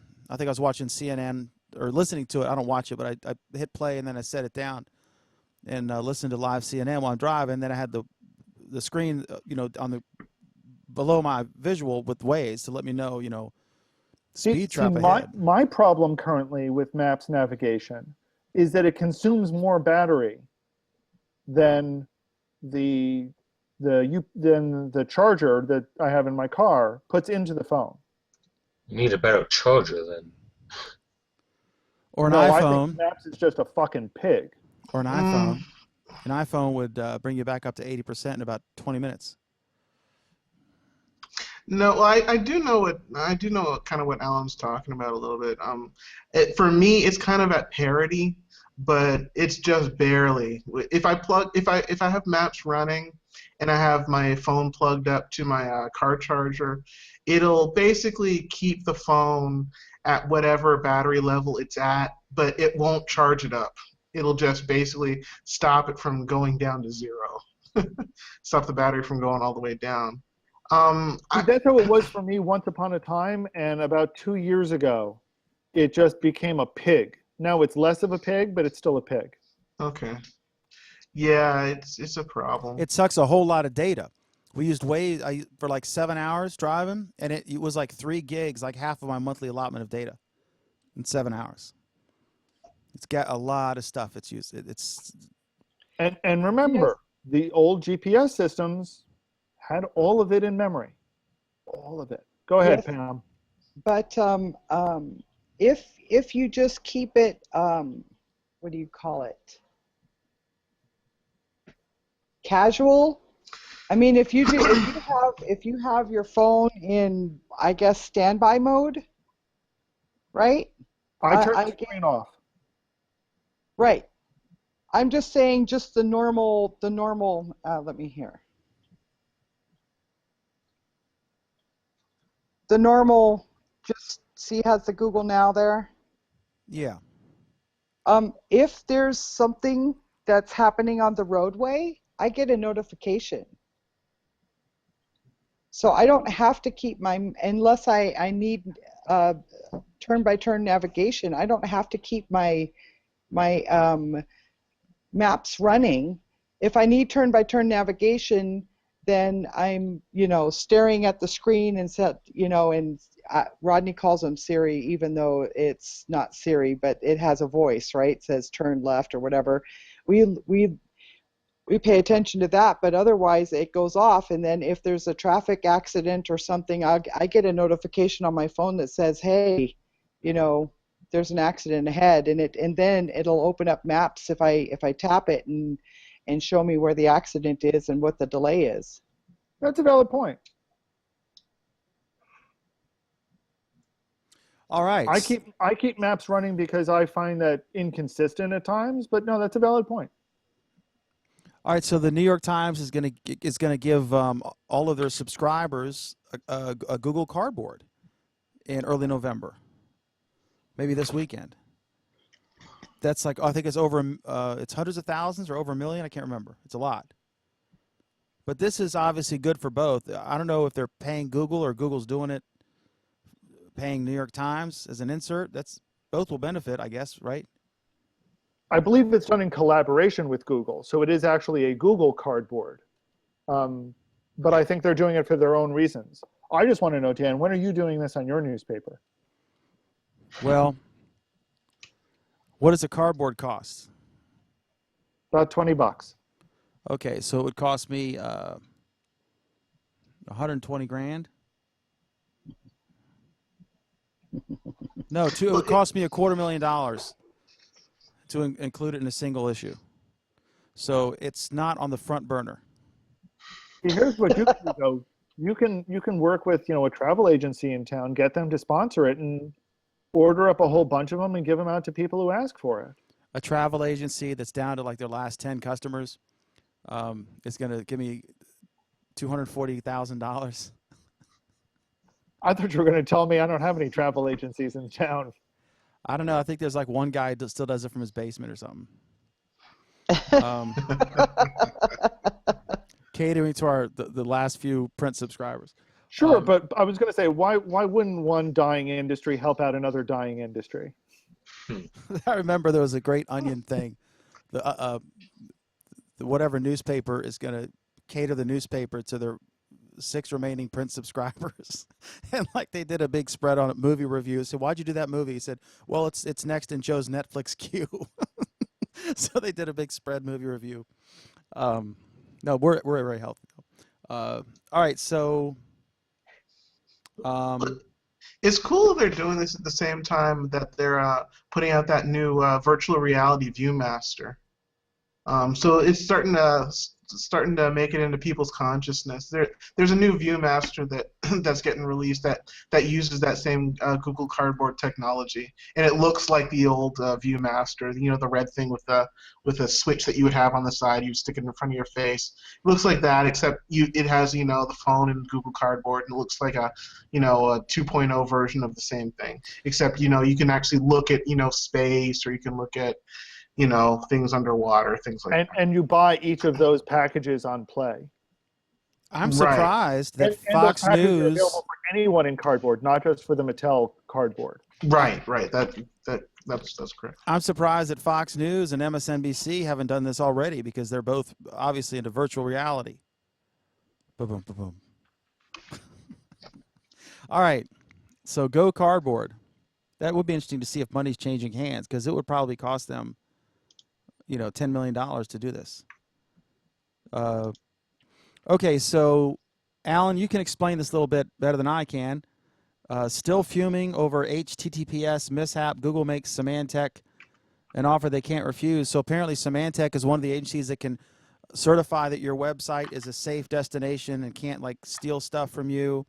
And they were giving out certificates accidentally, or it was an employee gone rogue, or how did this happen? And apparently first they thought it was dozens, and then hundreds, and now thousands of sites that have that what's supposed to be secure aren't.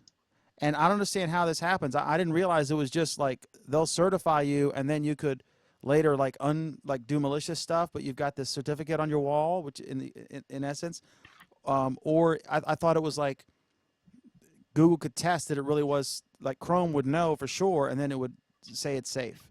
How does that work, and what's the deal? The way Chrome knows for sure that this is a real certificate is because it is signed, it is digitally signed by what's known as a certificate issuing authority. And Symantec has purchased and is now controller of the largest such digital signing authority. So what happened apparently is that Symantec issued a number of certificates that were for Google.com, that Symantec says, yes, we, a certificate authority, are certifying that the bearer of this certificate is Google.com, except it wasn't. So Google is saying they found 23 such cases where either Google.com or Opera.com or a number of other of these SSL certificates were out there and were being used by somebody besides the correct entity. And Symantec is saying, it was just 23, these were mistakes, it's not a big deal. Now Google is saying, hey, wait a minute, we just found more of them. We found a lot more of them. Was it malfeasance or an accident? Well, that's the question. I'm not sure I would say that it is malicious, and I'm not sure I'd say it's an accident. I think it's more that Symantec is being sloppy. And by being sloppy, they're undermining the entire trust aspect of these certificates. And what Google is saying is, look, if you don't do something, and there are things that they can do, but if you don't do something about these trust issues, we are going to make Chrome say that we don't trust anything that is signed by you. And since that's a hell of a lot of certificates, that's going to make some sites really, really problematic. You think Google would actually do that? Because that would make the user base go, whoa, what's going on here? Yes, I think Google would do that. And let me put it this way. I think Google would do it, and I think Google could convince Microsoft, Apple, and Firefox to do it as well. How does it pick up on stuff when it'll be a major site like New York Times or CNN or GE or Coca-Cola, some big site, and all of a sudden you'll get this warning that there's malware on this site. And then after 30 minutes, that warning's gone. Is there some sort of computer that's auto-checking this stuff? Or is it the browser on your end that's checking it? No, it's primarily Google that is checking it. And it's coordinating it with your browser. And your browser is detecting certain things that may come up. And in most of those cases, it's a particular advertisement. And the method of doing the advertising is considered malware. Okay. or it's redirecting through a site that is considered a malware site. And when they do that, would they probably send an email to paying all the like the admin for that domain? Well, what will eventually happen is that usually, since it's redirected through a site that is causing it, that site will eventually be out of rotation. Okay. All right. Next is I think I go ahead. I want to emphasize the point on this. This is a serious issue because it seriously undermines the trustworthiness that we have of our web security systems. Yeah, this one is pretty serious, and I can definitely understand Google actually following through, no matter what the consequences end up on on semantics, and it's really serious. So I mean, I would think that they would say we want to know you need to find out the complete extent of the problem, how it happened, and sure that it's all fixed. And basically, what they're demanding is that Symantec be completely transparent in what they're doing and what they're issuing and how they're issuing it. And this will let companies like Google and other auditing companies automatically determine what they're doing. And I think I'm shocked that it wasn't required before. If I had a certificate, how would I get a certificate? You buy one. How much are they? You go to, it depends on a number of things, but you can get an SSL certificate you can get it for $25. In fact, I think you can get them free nowadays even. Isn't it like if you have if your website or if you're getting a server from someone, they'll have that and they'll include it, right? They will not necessarily include the SSL certificate, mostly because it costs them money to manage it. But there are now some companies that are offering them for free. You can get them fairly cheap. Cheap SSL, I think the cheapest one there, cheapssl.com, I think the cheapest ones are about $25. They're somewhat limited in what they do and how they do it. So you can, from there, the price of them goes up to a few hundred per year. You know what's really expensive is I had to get a barcode, the UPC barcode, and I think it was like $60 or something, and that was a bargain. Because if you actually go get your own barcode, it's like $200 or something. But there are companies that have them. To put something in a retail store, it's really expensive to get that. Who knew? Well, that's because the EAN prefix is a controlled prefix. Right. So I mean, this is going off topic, but you're paying for a certain you're paying for a certain set of numbers. You're not paying for you're paying for the company UPC, not the numbers that come after the company's unique ID, right? I assume what Dan is saying in this case is that there are companies that just sell that will sell you a single number under their company ID. Correct. And that if you wanted your own company ID, it would be significantly more. Okay. Yeah. But it's neat. They just bring it when you first go to a store. You bring the new product with the new number, and they scan it. Or sometimes they'll say 1999, and the first one that they just stock them, and then the first one that goes to a register, they'll get it, and it doesn't show, and then they'll put the price in manually, and then the system does it that way. And some people steal them. They'll go like on the West Coast and find some regional product that isn't on the East Coast, and they'll use that for their East Coast product. So we try to give some UPC trivia every show. All right, next is Siri will soon control music on the new Apple TV. I think, Alan, you had mentioned this. No, I didn't. I mentioned a related problem issue. Oh, I thought that you said there's some Siri Apple Music thing going on.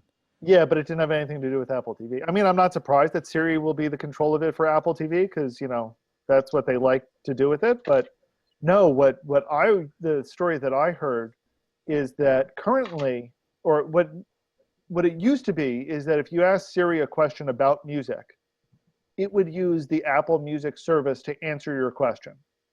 So if you said something like, who is the lead guitarist for the Beatles?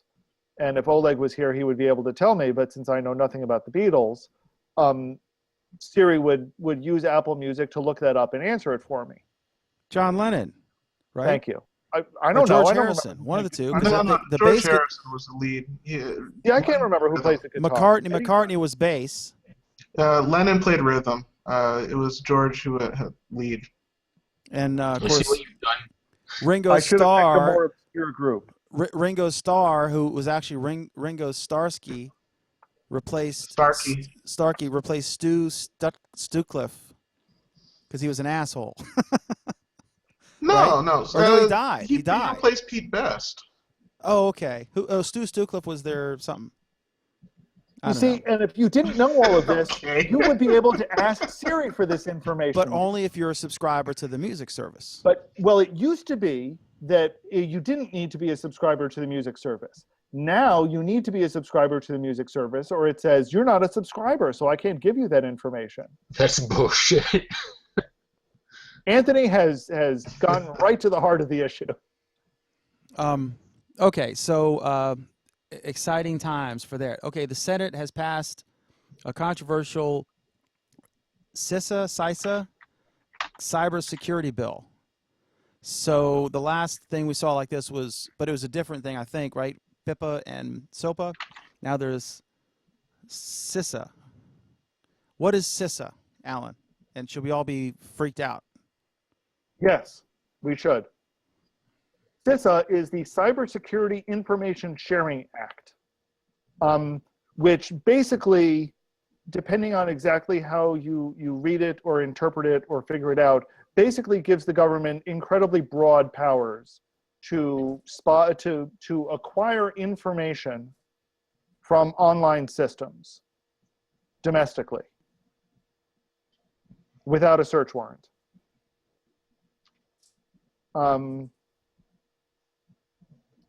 So under the bill, companies would be encouraged to silently share security information with DHS and eventually other government agencies.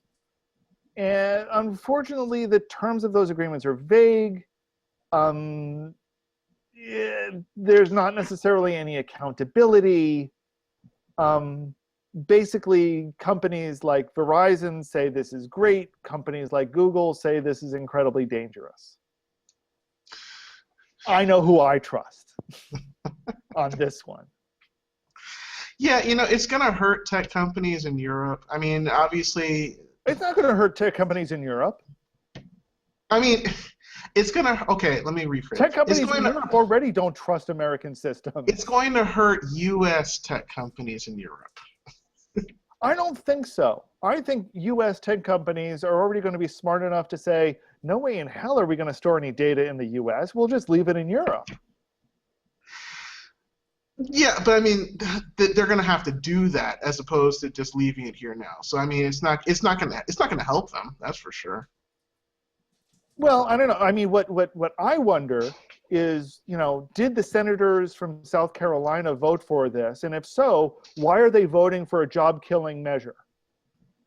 Because nobody in their right mind is going to want to put a data center in South Carolina with this act.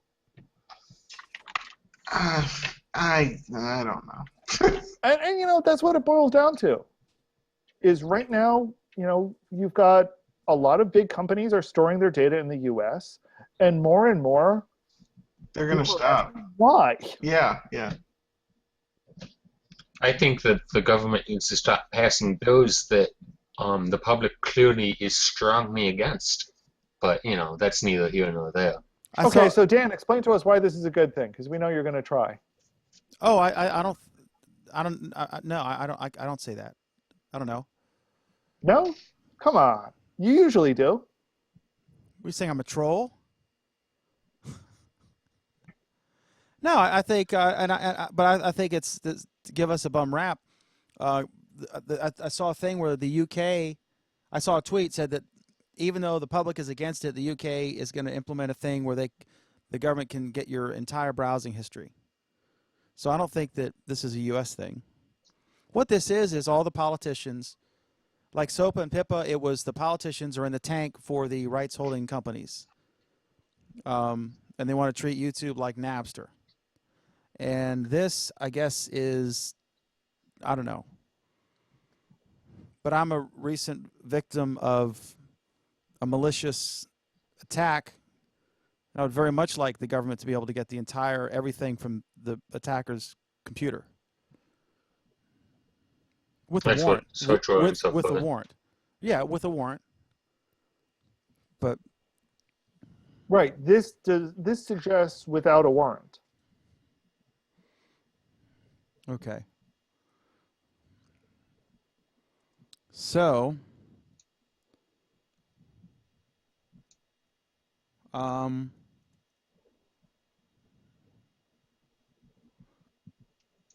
then I'm looking to see if Yeah, we this got is- comments here.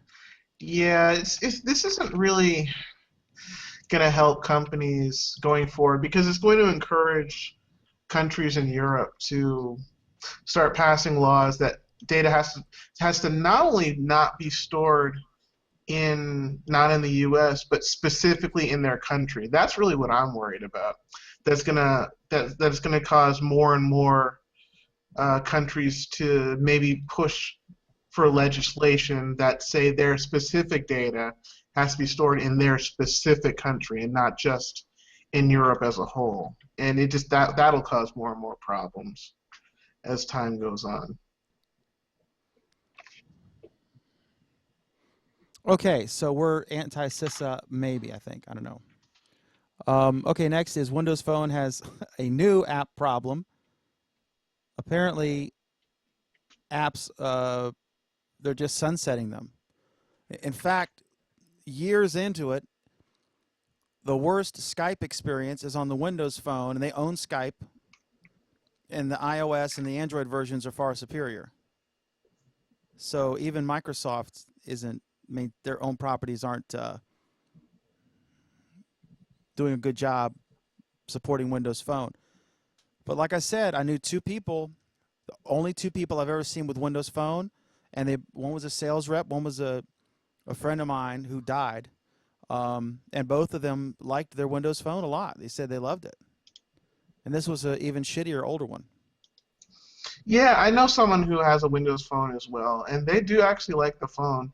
And it works well as a phone. The problem is it doesn't work well for any of the other thousands of apps that you might want to install. And it's just dead on arrival. In terms of Windows as some kind of mobile platform and desktop platform, it works if you're talking about a tablet. But in terms of phones, it's too late. It's just too late. It's never going to take off. I don't know what Microsoft could do to salvage what they have now, but any money thrown right now at a Windows phone is just wasted money. They're At better. this point. They're still better than the South Carolina Senator Lindsey Graham's old phone that No. Donald Trump outed, and they're better than Adele's phone and her new video. So there's that. So that is two different attempts to derail the conversation in one sentence that you threw at us. Going back to the phone The that Windows we're phone. talking about. No, the because Adele Windows had a flip phone. phone in the video. I know. We got But- at least save it for later in the show. So it's a good phone. It just has an app problem. It's like the BlackBerry. I had a BlackBerry Tour. It was a very solid phone with I have never had a software keyboard I like nearly as much as that one. But it didn't even have Wi-Fi. Yeah. So I kind of feel bad because Windows does have a cool strategy when it comes to their tablet, merging tablets and laptops. But in terms of phone, I don't know. Can you shut down a whole department like that? Because it feels like they can keep it going, but I don't know of why can't anything. they get their shit together though, Kevin? Because they have a huge footprint. Microsoft is no joke. They're on the desktops OS. They're huge.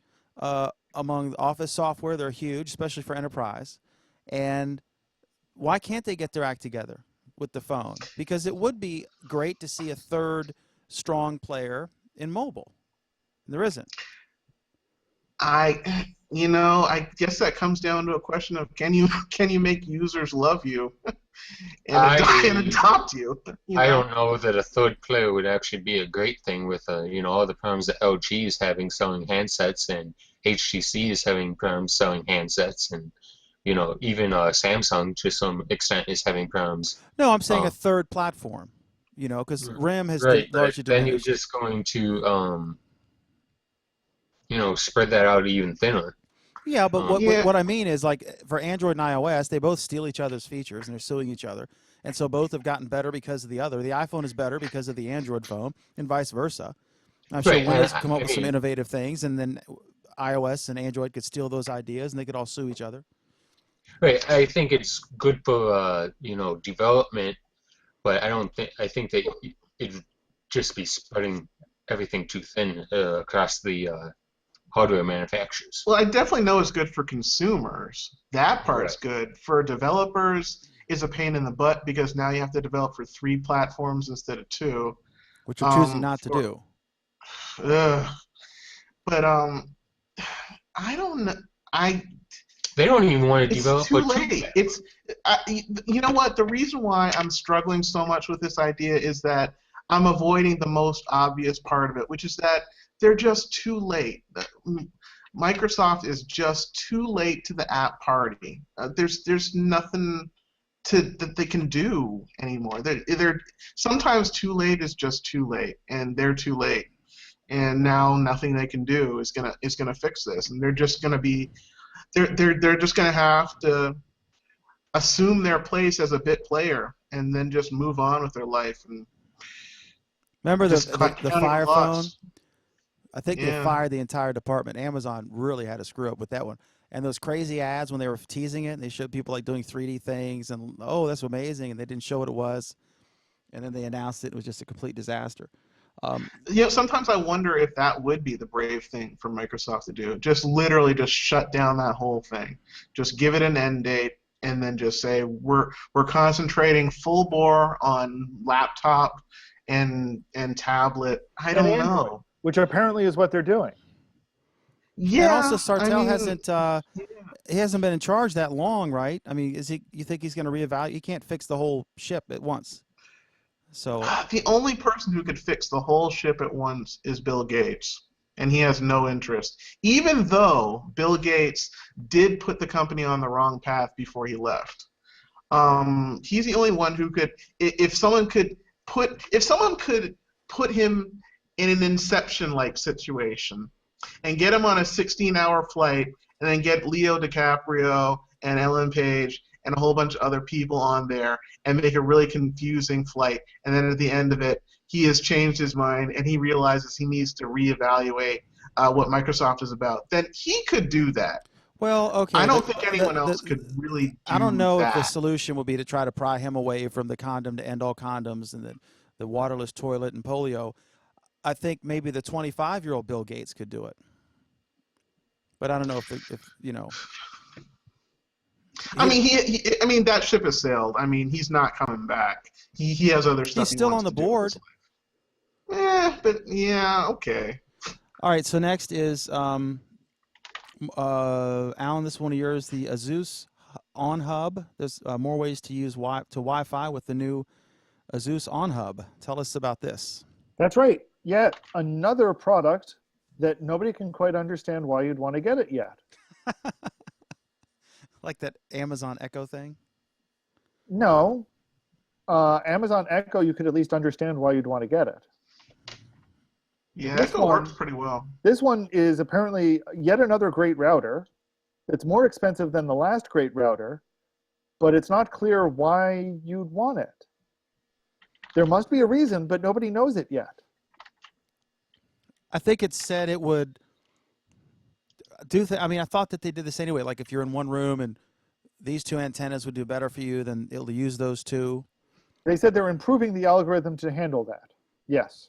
Because most of them with multiple antennas, like mine, the Linksys thing, which got 4 antennas, I think they're different frequencies.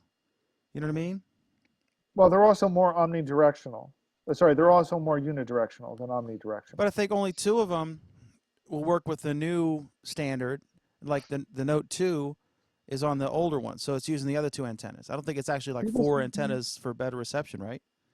Dan, can you hear me? Yeah. Because that's completely not what I just said. I know. I'm asking you a question. And I had already told you, no, it's doing something else. The point of these directional antennas is that they're more directional, as opposed to using a certain amount of energy in all directions. They're using a certain amount of energy in a fairly narrow direction. Wouldn't that result in a FCC violation? In other words, the whole point is it's only supposed to reach a certain radius, so it doesn't interfere, right? Well, it still does reach that radius, so it doesn't interfere.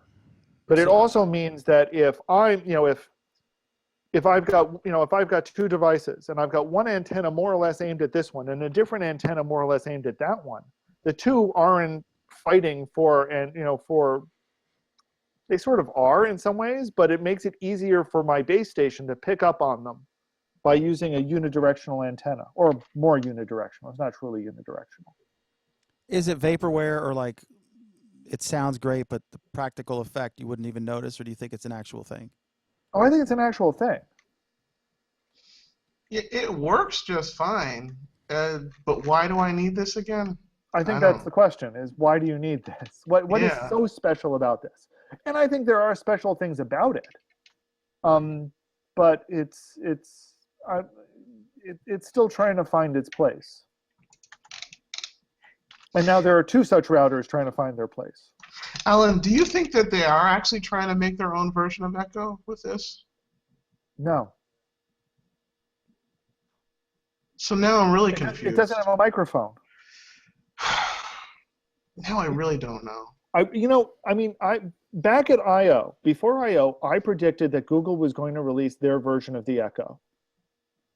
And Google is incredibly well positioned to do so. Echo had to come up with a whole new set of APIs. They had to convince application developers to jump on board. They had to do a whole bunch of things. Google, all they need to do is say, hey, the app, your app for your phone will use voice commands. So all you need to do is not give it a visual user interface, and it'll work on this new device. You're picking up on something that confused me the most about this device. They made a device that looks just like the Echo, but doesn't do as much as the Echo, even though they have all the technology to do everything the Echo does and more. Right. This is what's confusing. There are a lot of things about this device that everyone is saying this is going to be a killer device because it's got elements in it that you can tell are going to do things. It's got a name attached to it that clearly indicates that it is the first component in a whole series of components.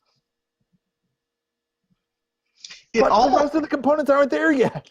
It almost reminds me of the Q in some ways. I mean, the Q had a whole bunch of stuff that technically it could do, but it's like, why do I need this again? It's not anywhere near as failed as the Q is.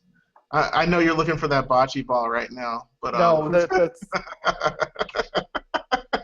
But it's yeah, not working right now. It's so confusing to me to physically look at this and think this should be an Echo. It looks like an Echo. I know Google has the voice technology like the Echo. I know it can. But here's the thing. I think we will get the Echo-like devices coming, and they will tie into this brilliantly. I think we won't see it go the exact same way as the Echo. Let me put it this. I think if Google is smart, they will sell the equivalent device for $50 and encourage you to get like 5 of them and put them in each room. Can you elaborate on that a little bit? 5 devices? Well, no, 5 versions of the same device. So that instead of having to have a microphone that will pick up when you're shouting at it, it will only pick up commands in the same room. Okay. And you'll be expected to get a whole bunch of them and litter them around your house. So treat it like low energy Bluetooth devices, then just put one in each room. You Well, can sit, I imagine it'll still be Wi-Fi, right. but yeah, put one in each room, so that whatever room you're in, you can ask questions and it'll give you answers back, and it'll be able to track where you are in the house. That would be a Nest thing, huh? Mm, not necessarily. I It mean, it it, it has some advantages.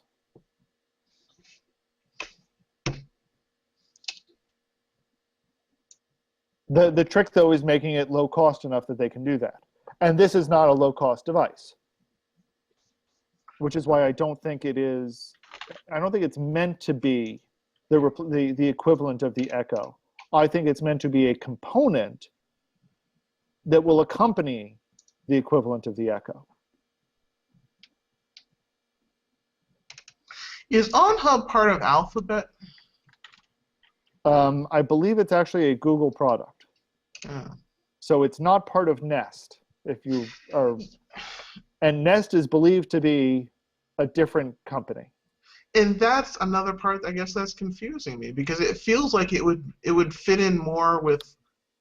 Well, okay, yeah, I'm confused. It feels like it would fit in better with home automation devices. Well, but here's the thing. Mm, Brillo and Weave are Google, not Nest. And photos is photos, but not photos. yeah, well, yeah, that's another ridiculous piece of nonsense. Ugh. It's Google's kind of like a Hydra, right? And there's Wallet and Wallets. Ugh.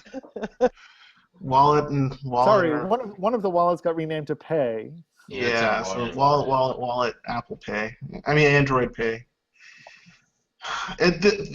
You know what? At least they brought in that .xyz um, section. That I like. I wish I could have an XYZ. Okay, next, Alan, tell us about Congregate. I honestly tried to understand this article, and I need like 5 Ritalins I couldn't, I just, it's like, this is too much. I can't do this. So, I'll tell you the tip.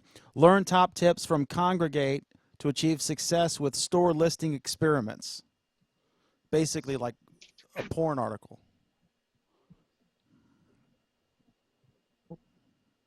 I have no idea, because I certainly didn't suggest this story. I thought you suggested this. Why do you think I suggest everything? It's only you or me, and I didn't.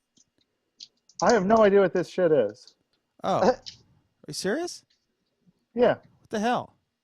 I thought it was one of your Friday things. No. For starters, the blog entry was posted on Wednesday. Okay, I don't know how it got in there. I have no idea what any of this is. Okay, great. Because I thought it would be boring anyway. So the But apparently it has to do with changing your icon size and using A/B testing, which is built into Android Play and who the fuck knows. I clicked to one of the articles from your thing, your Friday thing, and it took me to that.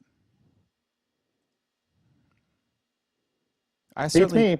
Possibly it was the next story, which is about Brillo and Weave.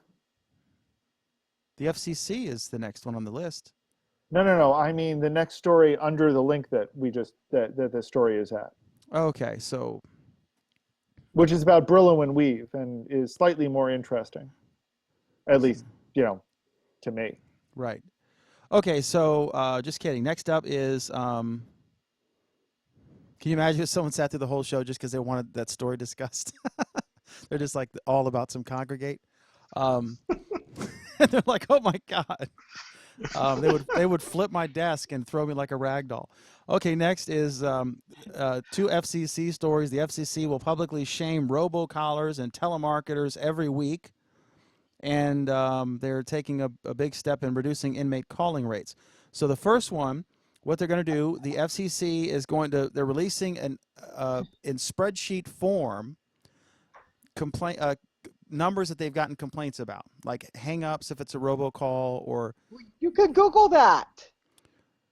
But what they're doing, If it doesn't come with money, a fine, then it's irrelevant. They already know that they're hated. right? But what they're no, that's it's not for the public to look at and say, "Ooh," it's for people who set up anti-spam um, like products. Oh, It's to give them every week the latest up to date from anyone who's complained to the FCC, so that they can download it in that spreadsheet form and incorporate those numbers very rapidly into their blocking. It's their block list. Yeah. Right. Okay. So I think that's a great idea. It's not really a consumer product; it's an enterprise product, but anybody can download it. And then the other thing is on inmate calling rates, and this is I know someone who's in a federal prison. I used to work for her mom, and she got sentenced to 20 years, and she calls me periodically, which means I give her money so she can call me. And it's a X amount of, I think it's by the minute, but then some jails make a lot of money from these companies. They get kickback implies something illegal, but they get a commission. The sheriff does for the jail for the phone call plans, and some of them have a fee like $14 for a call up to 15 minutes. So if you just call 1 minute, it's $14, and the inmates make 18 cents an hour, if that. So they don't have any money. So they're punishing the families and the loved ones outside of the jail or the prison who send the money so that they can get the call. And then if something goes wrong, the person who is on the outside paying for it can't complain because technically the inmate is the one with the account, and the inmate isn't going to complain because, oh, if we complain, they just take everything away. So they are raping these people, and they are victimizing the loved ones who didn't commit a damn crime. And I'm glad that the FCC is trying to screw them and rein this in a little bit. They should be able to make some money, but not $14 a minute for a phone call from someone who makes 18 cents an hour. Anybody want to weigh in on either of these things? I agree with you. I do too. Okay, I was getting a little worked up there. So sorry not to not to prolong your rage there, but yeah, it makes perfect sense. okay, go FCC. It's really funny because everyone, like on the cable or the net neutrality stuff, because he was a lobbyist for the cable industry, Wheeler. Everyone thought like, oh no, he's going to be a terrible FCC guy. He's going to be totally in the tank for the big companies and screw the little guy. And he's turned out to be quite a innovative FCC chairman. Okay, so it's only 3 people, I think, or 5. Is it 3? The Federal Communications Commission. Next is Uber's rise presses taxi lenders. This is just sort of an update here on the Uber, which has become so popular. I think that they said, like in New York City, I think they're doing, 200,000 rides a day, and the yellow cabs are doing about 3 times that, 600,000. And it's not necessarily like it used to be. It would be 800,000 otherwise, because a lot of them are like, apparently they have regular shift changes for the yellow cabs, and you can't get a cab during that time because they're the guys getting off or headed back, because these guys buy these medallions. So it might be like 5 different people driving that cab. So it's going 24/7, because a medallion used to be like over $1 million. Now they're like a few $100,000. But what happens is some guy in New York, like Alan, he decides he wants to get in the business, so he goes to a bank and borrows a bunch of money. And it's kind of like you're guaranteed to make money with these medallions because there were only a limited number of people could have yellow cabs. So the bank would loan the money to buy the medallion at an auction or from a guy. And then Alan would own like 30 medallions, and you have 30 cabs. Then you hire people, so that cab's running 24/7. And now these guys are like defaulting on their loans because they're not making enough money because of Uber. But the consumer's winning. I don't know why they limit it, because Uber doesn't limit it, and it doesn't seem to be like, it's just supply and demand. If they can't get enough gigs, they'll just stop driving. What do you mean Uber doesn't limit it? Does Uber limit how many Uber drivers? They limit it by changing how much they pay the drivers. Yes. Well, they have the standard amount, and then they do the No. surge. Well, no. You got to realize there's a standard amount in each market Right. that they pay drivers, and that number keeps dropping the more drivers there are in the market. So it's the opposite of surge. They want to diminish the number of drivers so that everyone can make Well, some money. basically, it's supply. I mean, it's classic supply and demand. When there's a lot more supply, as in when there are a lot more drivers, they lower the pricing to try to reduce the amount of demand. Are they lowering I the price ratio that goes to driver? Or they're just lowering the price. They're lowering the price. Okay, Kevin. No, well, I feel kind of torn about this story because, on one hand, I really like the way Uber is disrupting the market, but at the same time, part of the reason that taxis and medallions work the way they were was because people are trying to work with the legislation that's on the books right now. So they're working within that environment. This is what ended up happening, and then to have it break apart like this, it feels kind of weird. And you have to remember also, part of the reason why the legislation is on the books now is because of historic abuses. The government didn't just, in some cases, we have seen the government arbitrarily doing things, but certainly when you're talking a regulated industry like taxis, they were regulated because people were being screwed over. Right, And exactly. enough people complained. Right, those laws didn't come out of thin air. There were some very good reasons why those legislations came into effect, and so Right, so you can argue that those laws aren't necessary anymore with Uber. And to some extent, I agree, and to some extent, I disagree. But you can't just say that they're completely arbitrary. right, and is it really the fault of an individual medallion owner? I mean, obviously, there's people who concentrate more and more medallions, and to have a whole bunch of drivers. But is it really the fault of that person? Is that person getting punished for working within the laws that were available, 5 years ago when they signed up to get the medallion, and then all of a sudden the entire market changes? I mean, businesses change, but I just feel torn about that. I don't feel torn, Kevin. Look at it this way. First of all, there's three different parties. There's the driver, the actual guy driving or gal driving the car. They could switch to Uber, and Uber says they'll make $6 an hour more. Now, I don't know if there are different expenses or how that works, right? But I think the compensation is probably comparable. Then there's the fat cat guy who owns all the medallions, who probably donates money to the politicians to keep the system in place so that they protect the incumbents, the legacy incumbents, and keep the new guys who just want to. They donate money. The price of the medallion. That's what I'm saying. The medallion owners will donate money to the politicians and lobby them just like teachers unions or cops unions or anybody else does.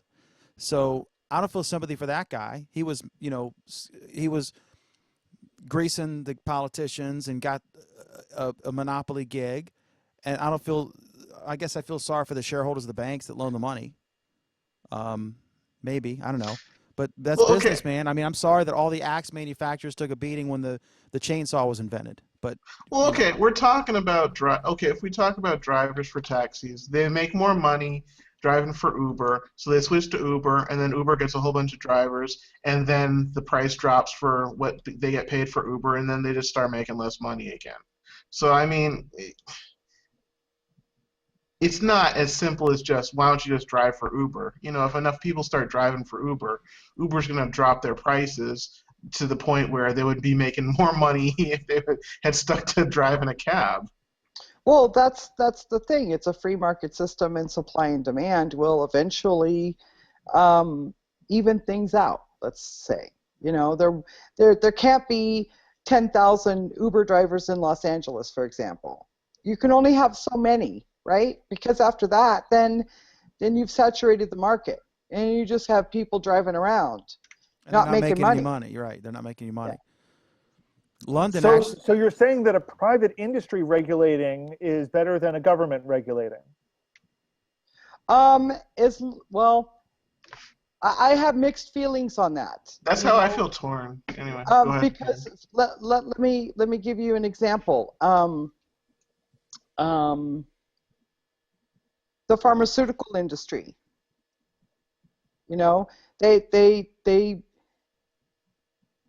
It takes 10 years and $5 billion to develop a drug, and that's average, by the way.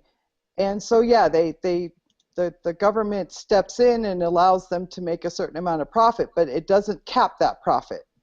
And governments in countries other than the United States regulate the amount of profit that those companies can make by setting prices, because they have a universal health care plan, and so they can negotiate those prices. In the U.S., they don't do that, and so chemotherapy drugs that cost $20,000 in the UK cost $150,000 in the United States. I mean, But don't they do the same thing on a different scale? In other words, like Kaiser Permanente might negotiate something, and because they have a lot of buying power. Kaiser Permanente does, but you have to have the insurance, right? And your insurance has to agree to provide that drug. And what happens is those insurance companies get to say yay or nay. Oh, no, you can't have this drug for cancer, but you can have that drug for cancer. So there's a positive and negative to government regulation. On one hand, you don't want to abuse the customer, which a company will do, like Volkswagen, if left to their own devices. But on the other hand, the government. Pam, I'm not, in this particular case, I'm not advocating for or against government regulation. I'm arguing for or against government regulation versus private regulation. So in this case, in looking at Uber versus taxi cabs, for example, taxi cabs are regulated by a government agency. Uber drivers are regulated by a corporate entity. Correct. And the truth is that Uber drivers are taxi drivers, and they should fall under at least government standards for how they operate. They should. Right. Okay, so and in New York City they do have to, but which leaves the difference between New York City taxi drivers and Uber drivers is that New York City limits the number of taxis on the road and regulates the rates. Uber limits the number of Uber drivers on the road and regulates the rates. But there are also tools now that didn't exist when a lot of these regulations were implemented, and also that taxis still don't have. You can hail a taxi on the street. I think they have to stop, right, in New York City. But, I mean, on paper. What? I thought that was the really case. Said that? What? Taxis have to stop. I thought that was the rule. Is that the rule? They just don't obey it? Or I thought that's the... Anyway, Yeah, they'll but stop there are unless things with you Uber. look like me. They're not stopping. Well, I find that they always stop for me when I'm in my suit doing business in Manhattan. I don't understand what the problem is. Anyway, but Uber has tools that like you can rate a car. I could see like, okay, Alan is a mile from me. Could be here in like a minute. Kevin is 4 miles, but Kevin's 5 stars and rated as friendly, and Alan's kind of grouchy. So I'd rather wait 3 more minutes for Kevin. You can rate the drivers like eBay sellers. Well, but remember, passengers are also rated. Yeah, but that's not public, I don't think. So you won't go like It's beat not up your public, driver. but drivers can get it, and they can turn down based on your rating. Right. I mean, it's not like the Wild West used to be where you take a cab, you have no idea who the person is, and they would route you this crazy way. In this case, it's safer for that was a problem. That was a problem, Sure. especially in places like Los Angeles and New York and some of the big cities, is they would take advantage of tourists by taking them on this epic journey, when it was a 4-block walk. Or someone a new arrival from another country or something, a tourist wouldn't know exactly what the dollar was worth, and they would get more. And that's why it's regulated. But with Uber, you don't pay the cab driver anything, and they set the rate. Uber sets the rate, so it addresses a lot of the concerns. Dan, again, I go back to the question. So which is better, government regulation or private industry regulation? Private industry. Really, say Anthony? anything. I'm not It saying anything. depends. I mean, if you're talking a meat packing plant, I would say government. If you're talking Uber, I'd say the mixture that it's there. Uber's basically saying, Pam says, "Hey, I'm free. Do you need a ride?" And I say, "Hey, Pam, can you give me a ride?" Uber's facilitating that relationship between We're Pam not and the Dan, passenger. we're not talking about that part of it, though. We're talking about the regulation. Well, Uber is regulated by the government in No, terms it's of like speed limits and having to Oh, have a come car on. Oh, inspected. but no, Dan, No. you haven't listening to a fraction of what I'm saying I'm tonight? listening to everything. Don't troll me. I understand what you're saying, but you're saying it's like they're completely unregulated. They're regulated just like you No, would that's be not. with No, your no, no, car. no, no, no, no, no, no. That's not what I'm saying. What I'm saying is, let's look at Uber compared to, not versus, but compared to the New York City Taxi and Limousine Commission. Correct. Uber sets a fare rate. The TLC sets a fare rate.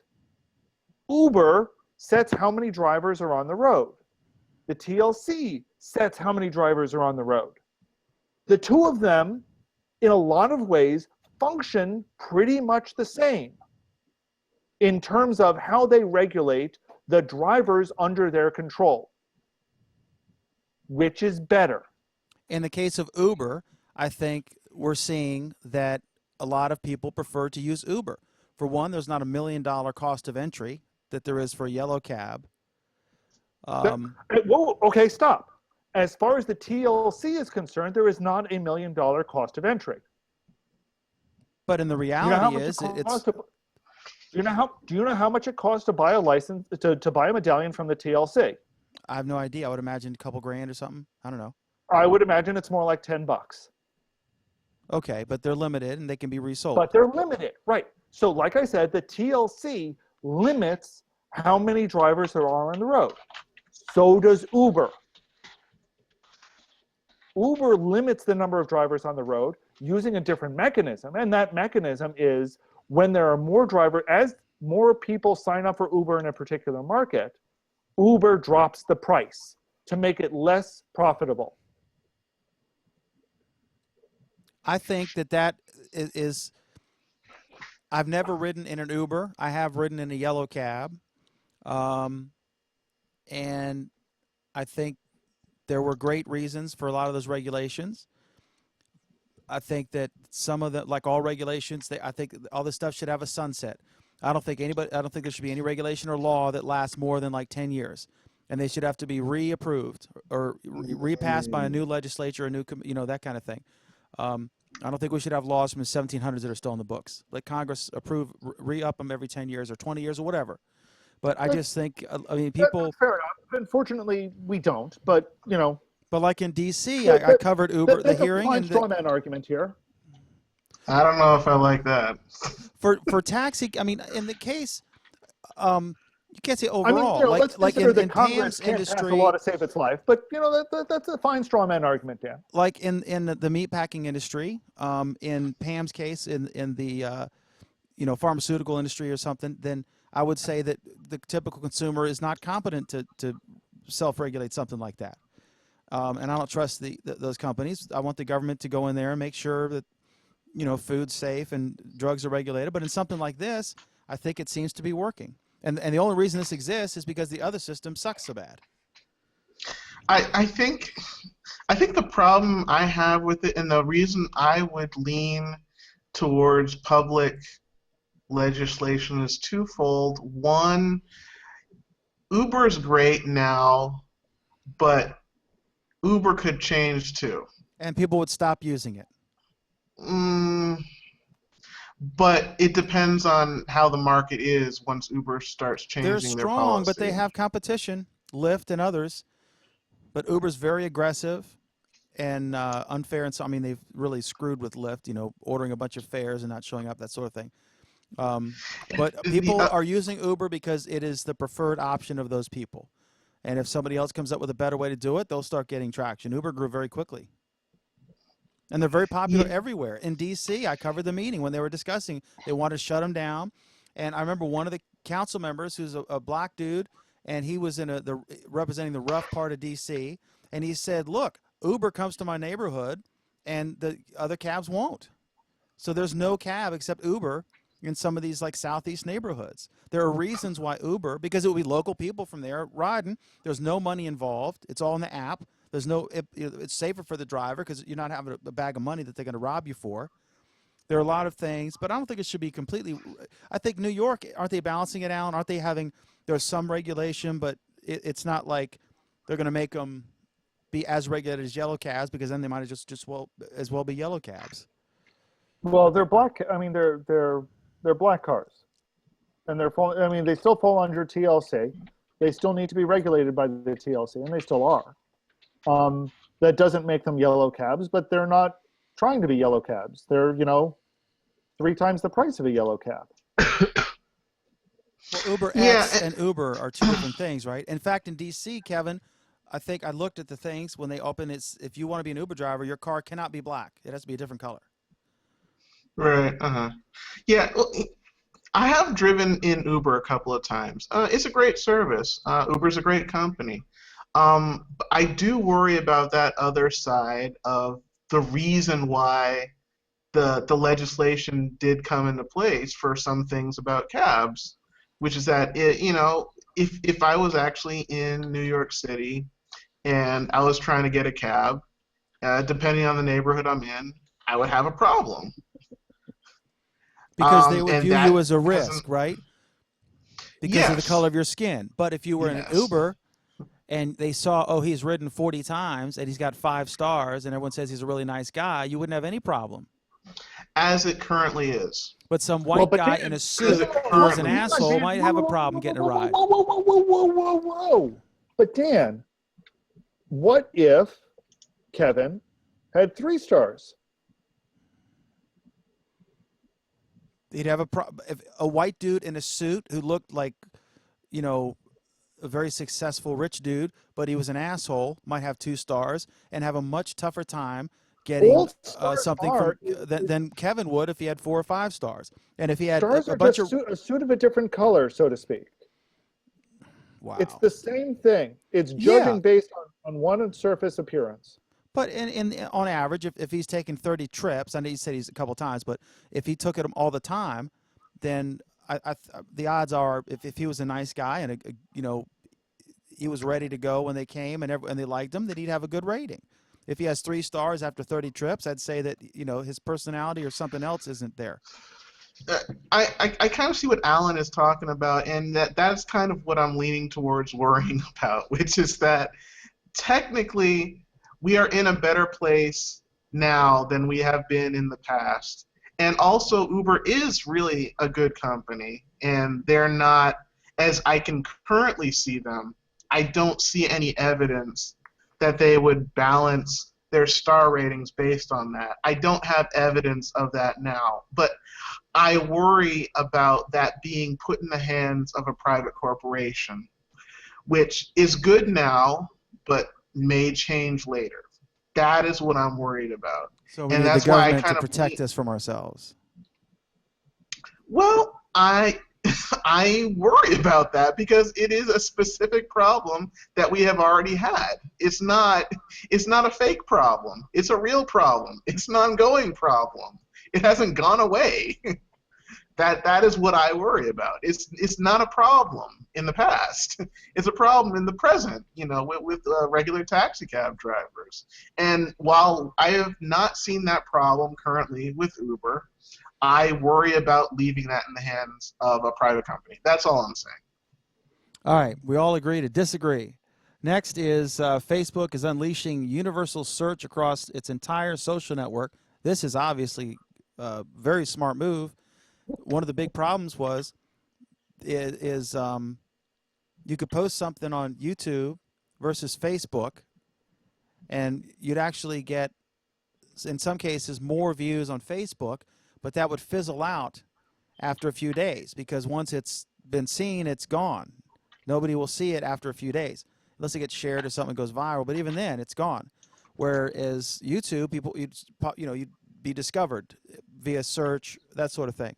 But it looks like Facebook is going to improve their disastrous search algorithms, which were shitty before. I cannot wait for the world to get trolled for their bad Facebook post decisions. Because that's what's going to happen.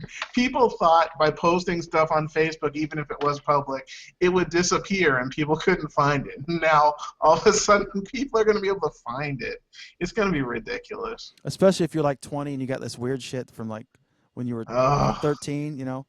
Oh, dragging up your past from Facebook. That is not a good feeling, because especially since it was the first real big social network, you made a lot of bad decisions the first time around that you learned from later, but you didn't really realize that you needed to get rid of, and now it's coming back. It's all coming back. All right, we're going to try to tie this up because I do read the comments, Pam. Apple Music's foolhardy quest is hunting Android users.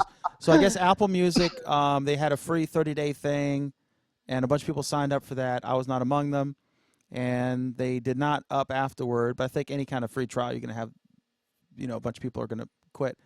I listened to that Beats One radio station. I thought it sucked. It was too weird.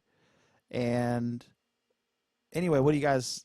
Any thoughts on this? I mean, it makes sense that they would open a service that charges to Android users to make money, since I don't know how many people are using it. Do we have any adoption numbers?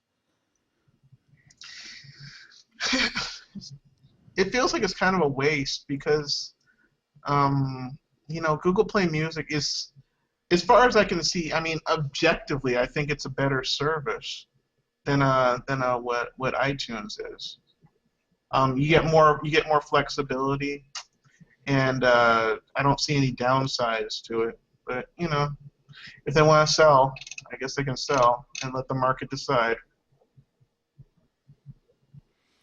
Okay. All right. And then a couple more things here is there's a story that the New York Times did a story that Russian submarines were aggressively operating near the undersea cables that transmit, that are the backbone of the global internet. And some folks were worried about it. He's basically trolling us over the Ukraine sanctions, and I can't blame him. So anyway, here's a map, and this is fascinating. This is a map of the undersea cables. I guess it started with the telegraph back in the day, and I guess they go, like, here's a bunch of them. I guess what they do is they're not going to run them like down the Mariana Trench or something, but they kind of go, but it's pretty much straight from, like, here's D.C., New York, over to Europe. It's kind of a straight shot, but I just think it's fascinating, and apparently sharks like to chew through them, and I think they said it's tens of thousands of dollars to send a ship out to either go down or, depending on how deep it is, to pull it up. And they said that close to shore, these things are really thick and insulated, but over the actual Atlantic, like in the middle of the ocean, it might just be something like an inch or two wide, just a bunch of fiber in there or whatever, with some kind of conduit. And then if it breaks, I don't know how they know. I guess they know, and they go fix it. The data stuff's going through it. Yeah, but I don't know if they know, like, what exactly. I don't know how they know where the break was, right? Somewhere between London and New York, it stopped working. But so I just thought it was fascinating to see this map, and I guess the shark attacks and stuff are more toward the shore, which makes it easier to fix those, and so they're more protected there. But the internet was designed to withstand problems, and there might be other, so just if one cable was cut, stuff could immediately be routed automatically to over other cables. Any thoughts on this at all? I just thought it was kind of interesting thing to show. The only thought I had, if anyone's going to look at any of the articles that we've talked about tonight, I would recommend looking at this one, because I find it truly fascinating to see how information gets transferred across the world. It's really interesting to see how they get the information from different continents. And That's it for also, me. yeah, and it's important to note, if you cut all the lines, like from the UK to here, that doesn't mean that they and we could not use the internet, because a lot of the stuff will be local. Like, I might be looking at the Washington Post or the New York Times. That's not impacted by that cable. And the people in the UK might be looking at, this is London.com or the Daily Mail or whatever. and so that they wouldn't be impacted. If they wanted to go to the Washington Post, they might be impacted. Okay, next is this last article. Alan, tell us about this. The headline here: 15 new Gmail themes to make your inbox more awesome. What's this about? This has got to be one of the most important things we've talked about this evening. Let me put this as calmly and succinctly as I possibly can. Back to you, Dan. Yeah, so anyway, you should click on the link, and then in the comments tell us how long it took you to figure out whatever we're talking about. All right, next is just a quick a comment. If you want to weigh in, I just saw this on our first story, and then we'll do our How Was Your Week. And if you want to comment on our first story during your thing, go ahead. But we're going to try to tie it up by the top of the hour. I saw this story. This is fascinating. We were talking about the cop who flipped the desk over of the girl and then was fired. There was a walkout in the school in support of the cop by hundreds of students. And there were all these pictures of kids, and all the pictures of the kids I see wearing free fields. They're all black kids wearing free field shirts, protesting the cop got fired. So they're all in support of the cop. And they had to walk out, and then administrators came out and said, okay, guys, we appreciate you making this statement. Please go back to class. And they all went back to class. So they made their point peacefully. Nobody had to have their desk flipped. But They made their point that they didn't want to be in class. right. Well, they took the time to make the shirts. Here's what I'm talking about. See, there's a couple girls, both obviously, some kind of, they're not white. So I don't think it's a racist thing. And again, the cop's wife was a girlfriend is black. So I just think it's an interesting story. So anyway, my week was good. We got our election issue out. First time we've done this. This is online at warrencountyva.com. This is for all the candidates in contested races, Front Royal and Warren County. We got them all, from state senate down to soil and water conservation director.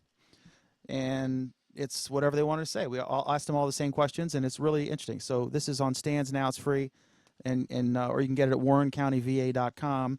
Right on the top there. It's check it out. Pam Adger, how was your Google Plus week? And what do you think about this flipping of the girl story?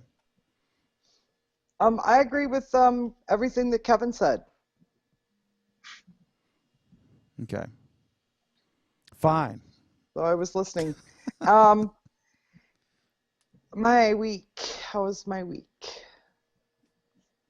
I did something really stupid and used canned air on my computer and killed the fan on it. And I'm probably going to have to get a new laptop because the stupid thing overheats at the drop of a hat, even though I have one of those lap desks that have a fan underneath. Mm-hmm. It's 4 years old. And of course, Rodney thinks I am totally making everything up. But tomorrow I am going to be putting everything onto my external. I have a 1 terabyte external drive that's still in the package. I haven't even taken it out yet because I was going to back up my stuff. Tomorrow I'm going to back up all my stuff and at least do some shopping, like online, just looking around for a new desktop. I think I'm going to get a desktop instead of a laptop this time because my Note 3 is going to be a Note 5 soon, and it's plenty powerful enough for, walking around type of computing. So I think I'll get the desktop, and hubby can still burn disks and do whatever he does, and I can use the computer whenever and do Hangouts. I'll be able to do Hangouts. It's got the one I'm looking at has a 4 gigabyte video card. So if that doesn't do it, then I'm getting rid of Chrome. Also, you could consider Ethernet versus Wi-Fi for the desktop.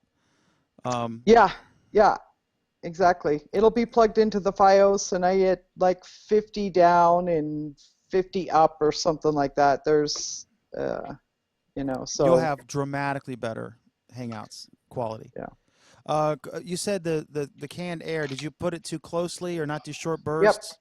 Yep, I stuck it right in there and just turned it on, and a whole bunch of dust came out, and the fan died. Oh, yeah. Okay. Then you read the instructions on the can.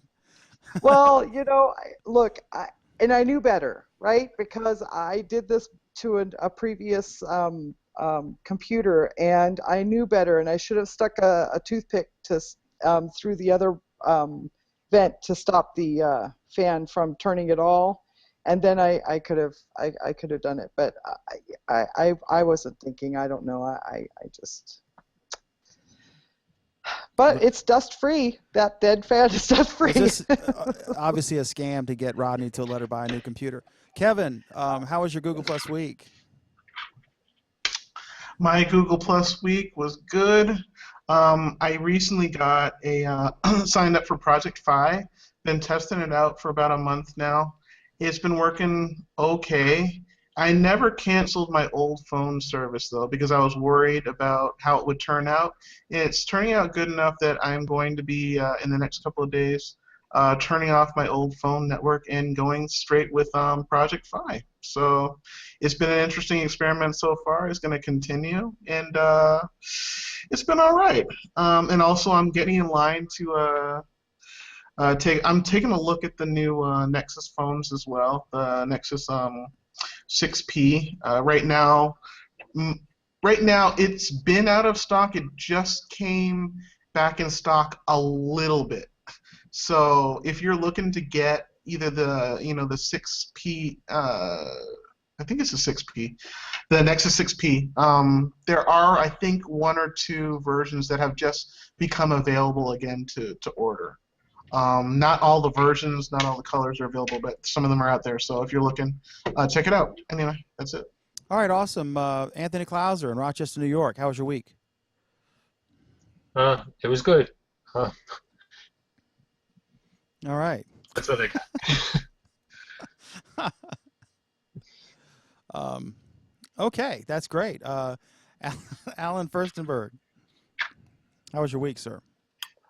Well, it certainly had some high points, some definite low points when the power supply for my Pixel caught fire. But otherwise, Shit. Wow. The power supply in the computer, or the thing, your surge protector? What are you talking about? No, it was the wire coming out of the brick running into the computer. Did it start smoking, or was it real fire? Well, there was a couple of puffs of smoke, and then there was a little fire, and it. Oh, wow. It was wasn't a real. fire. Oh my gosh. Well, that's not good. Then it stopped, No, or it it wasn't. kept smoldering until you unplugged it? Like, what if you had been asleep? I pulled it out immediately, and it stopped. Is it something you can buy? I mean, is it like a stock thing or like a proprietary Well, wall wart? there's the kicker. No, they don't sell it anymore. Oh shit! So I'm currently talking to Google, trying to figure out how I can get one. So you Well, have there's like, got to be like a non OEM Oh yeah, connection because you can I make, tried. right? Sure, because the OEM one caught fire, so I should trust the non-OEM one to not catch fire. You might be better off. that sucks. Couldn't you call them and say, "Listen, I'm gonna, you can deal with me or Consumer Reports." I called them, and it is working through the process. So as of this evening, it looks like I may be able to purchase one. Okay.